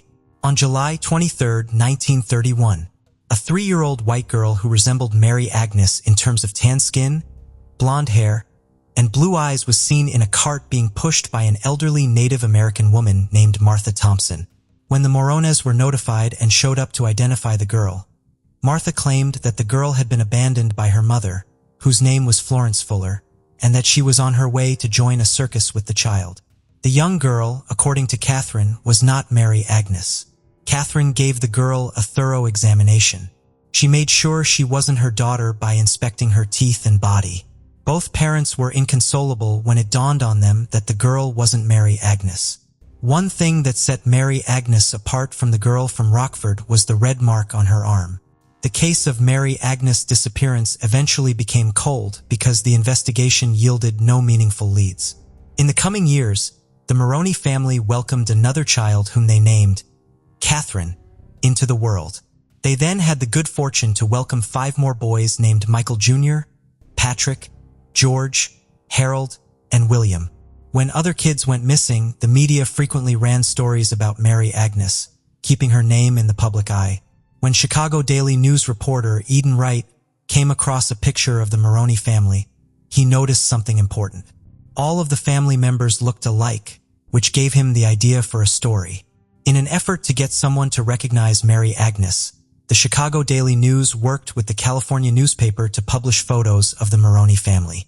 Soon enough, a Californian man by the name of Everett McClellan came forward in 1952. The men claimed that Anastasia, one of Mary Agnes' sisters, looked so much like his wife that it might have been her picture. The woman, Mary McClellan, was 24 years old and had been adopted in 1930 by Charles and Nora Beck. The teeth, blood type, skull type, fingerprints, and handprints of Mary McClellan appeared to be identical to those of Mary Agnes. However, Mary McClellan lacked 2 things Mary Agnes had. Mary Agnes was born a year later than McClellan, and McClellan did not have Mary Agnes' distinctive hernia scar from a surgical procedure. The newspaper arranged a meeting between Mary McClellan and Catherine on September 4, 1952, but much to everyone's dismay, Catherine Moroney insisted that Mary McClellan was not her lost daughter. Regardless, the women developed a close bond over time. Ultimately, a DNA test carried out in 2008 after Mary McClellan's demise established that she was not Mary Agnes. Mary Agnes' parents, Catherine and Michael, were profoundly affected by the tragic disappearance of their daughter. Michael passed away in 1957 at the age of 58, leaving behind an extraordinary amount of pain brought on by the loss of his dearly loved daughter. Depression plagued Catherine for years as she was consumed by the pain of her daughter's disappearance. She was only 49 years old when she died in 1962, after she had endured her loss all the way to the end. For close to a century, Mary Agnes' case remained a mystery. When Cook County Sheriff's Detective, Jose Rodriguez, started looking into Mary Agnes' disappearance in 2022 and contacted Terry Arnold, the daughter of a woman he thought was the long-lost Mary Agnes Moroney, the case took a great turn. Detective Rodriguez thought Mary Agnes might actually be Terry's mother based on DNA evidence. When the detective first explained his hypothesis that Jeanette Burchard might actually be Mary Agnes Moroney to Terry Arnold, Terry was doubtful and didn't buy it. She emphasized the absence of Mary Agnes' birthmark and other distinguishing features in her mother. But Terry agreed to take a commercial DNA test in order to disprove the theory and offer concrete proof. On October 28, 2022, the test results were received, and they produced a startling finding. Her genetic makeup, in contrast to Terry's Polish heritage, predominantly revealed Irish ancestry, which was a notable similarity with the Moroney family. The DNA test also established Terry Arnold's relationship to the Moroney family's surviving members as first-line cousins. This coincidental relationship strengthened the notion that Terry's mother was Mary Agnes Moroney, Who was she, though? Her family had been informed that Jeanette Burchard was born on April 14, 1928. She was raised by Jeanette Solrick Darris Anderson and her stepfather, Frank Darris. Detective Rodriguez did not find any obvious abnormalities in Burchard's family during his investigation. However, Terry provided a crucial piece of information. Frank Darris, Terry's step-grandfather, once told Jeanette Burchard that the woman who raised her wasn't her biological mother. Terry also claimed that her mother attempted to find out more about her true ancestry by contacting her Chicago-based cousins, but they claimed to be unaware of the situation. However, it was later discovered that before getting married to Frank Darris, the woman who raised Jeanette had a brief relationship with a man by the name of John Fahey. Fahey and the woman, along with Jeanette Burchard, were listed as residing in the same Chicago home in the 1930 census. After getting married to Darris, the family moved to Virginia in the early 1930s. Later, during World War II, they moved to Florida. Jeanette Burchard wed Edward Jennings in the 1940s, and the two of them had two children named Barbara Joan Jennings and Edward Clifton Jennings Jr. After starting her career as a nurse, Jeanette gave birth to Terry Arnold, her third child, in 1957. A few decades later, she wed Earl Burchard a second time. The Miami Dolphins were Jeanette's favorite team, and she supported them from the time they were founded in 1966 throughout her entire life. Jeanette was a nurse, but she also had a great love for animals, especially dogs and cats. She also loved opera, with Madame Butterfly being a particular favorite. According to Terry, the last time her mother visited Chicago was probably between 1989 and 1995, possibly for a funeral. She later died in Florida in 2003, and her remains were buried alongside her pets. A year later, her son, Edward Clifton Jennings Jr. died. Her daughter, Barbara Joan Jennings, soon passed away in 2006 too. Terry Arnold is, however, the only surviving child of Jeanette Burchard, and she is certain that Mary Agnes Moron is indeed her mother, whom she knows as Jeanette Burchard. In an interview, Terry admitted that she didn't know anything about the name, Julia Otis, or how her grandmother ended up raising her mother, Jeanette Burchard. Terry is still oblivious to the circumstances surrounding this mystery. However, she acknowledged that Mary Agnes' parents never received closure or knew the truth about what really happened to their daughter and expressed sympathy and sadness for them. Terry assured the Moron family that Jeanette Burchard, or Mary Agnes as Terry knew her, was dearly loved despite the unanswered questions. Mary Agnes Moron was the subject of a decades-long, relentless search in 1930. The horrific chapter that has plagued the Moron family's generations for almost a century has finally come to an end as of this year 2023. But there was still one unanswered question: who was Julia Otis, and what motivated her to kidnap young Mary Agnes from her loving family? We will never be able to know some of these responses. Thank you for joining us on this journey into the depths of unsolved mysteries. Cold cases not only challenge our understanding of the past, but also ignite our curiosity and determination for answers. Remember to subscribe to stay updated on our latest investigations. And if you have any information regarding the cases we've covered, don't hesitate to reach out. Together, we can shed light on the shadows of the past and bring closure to those who seek it. Until next time, stay vigilant, stay curious, and never stop seeking the truth.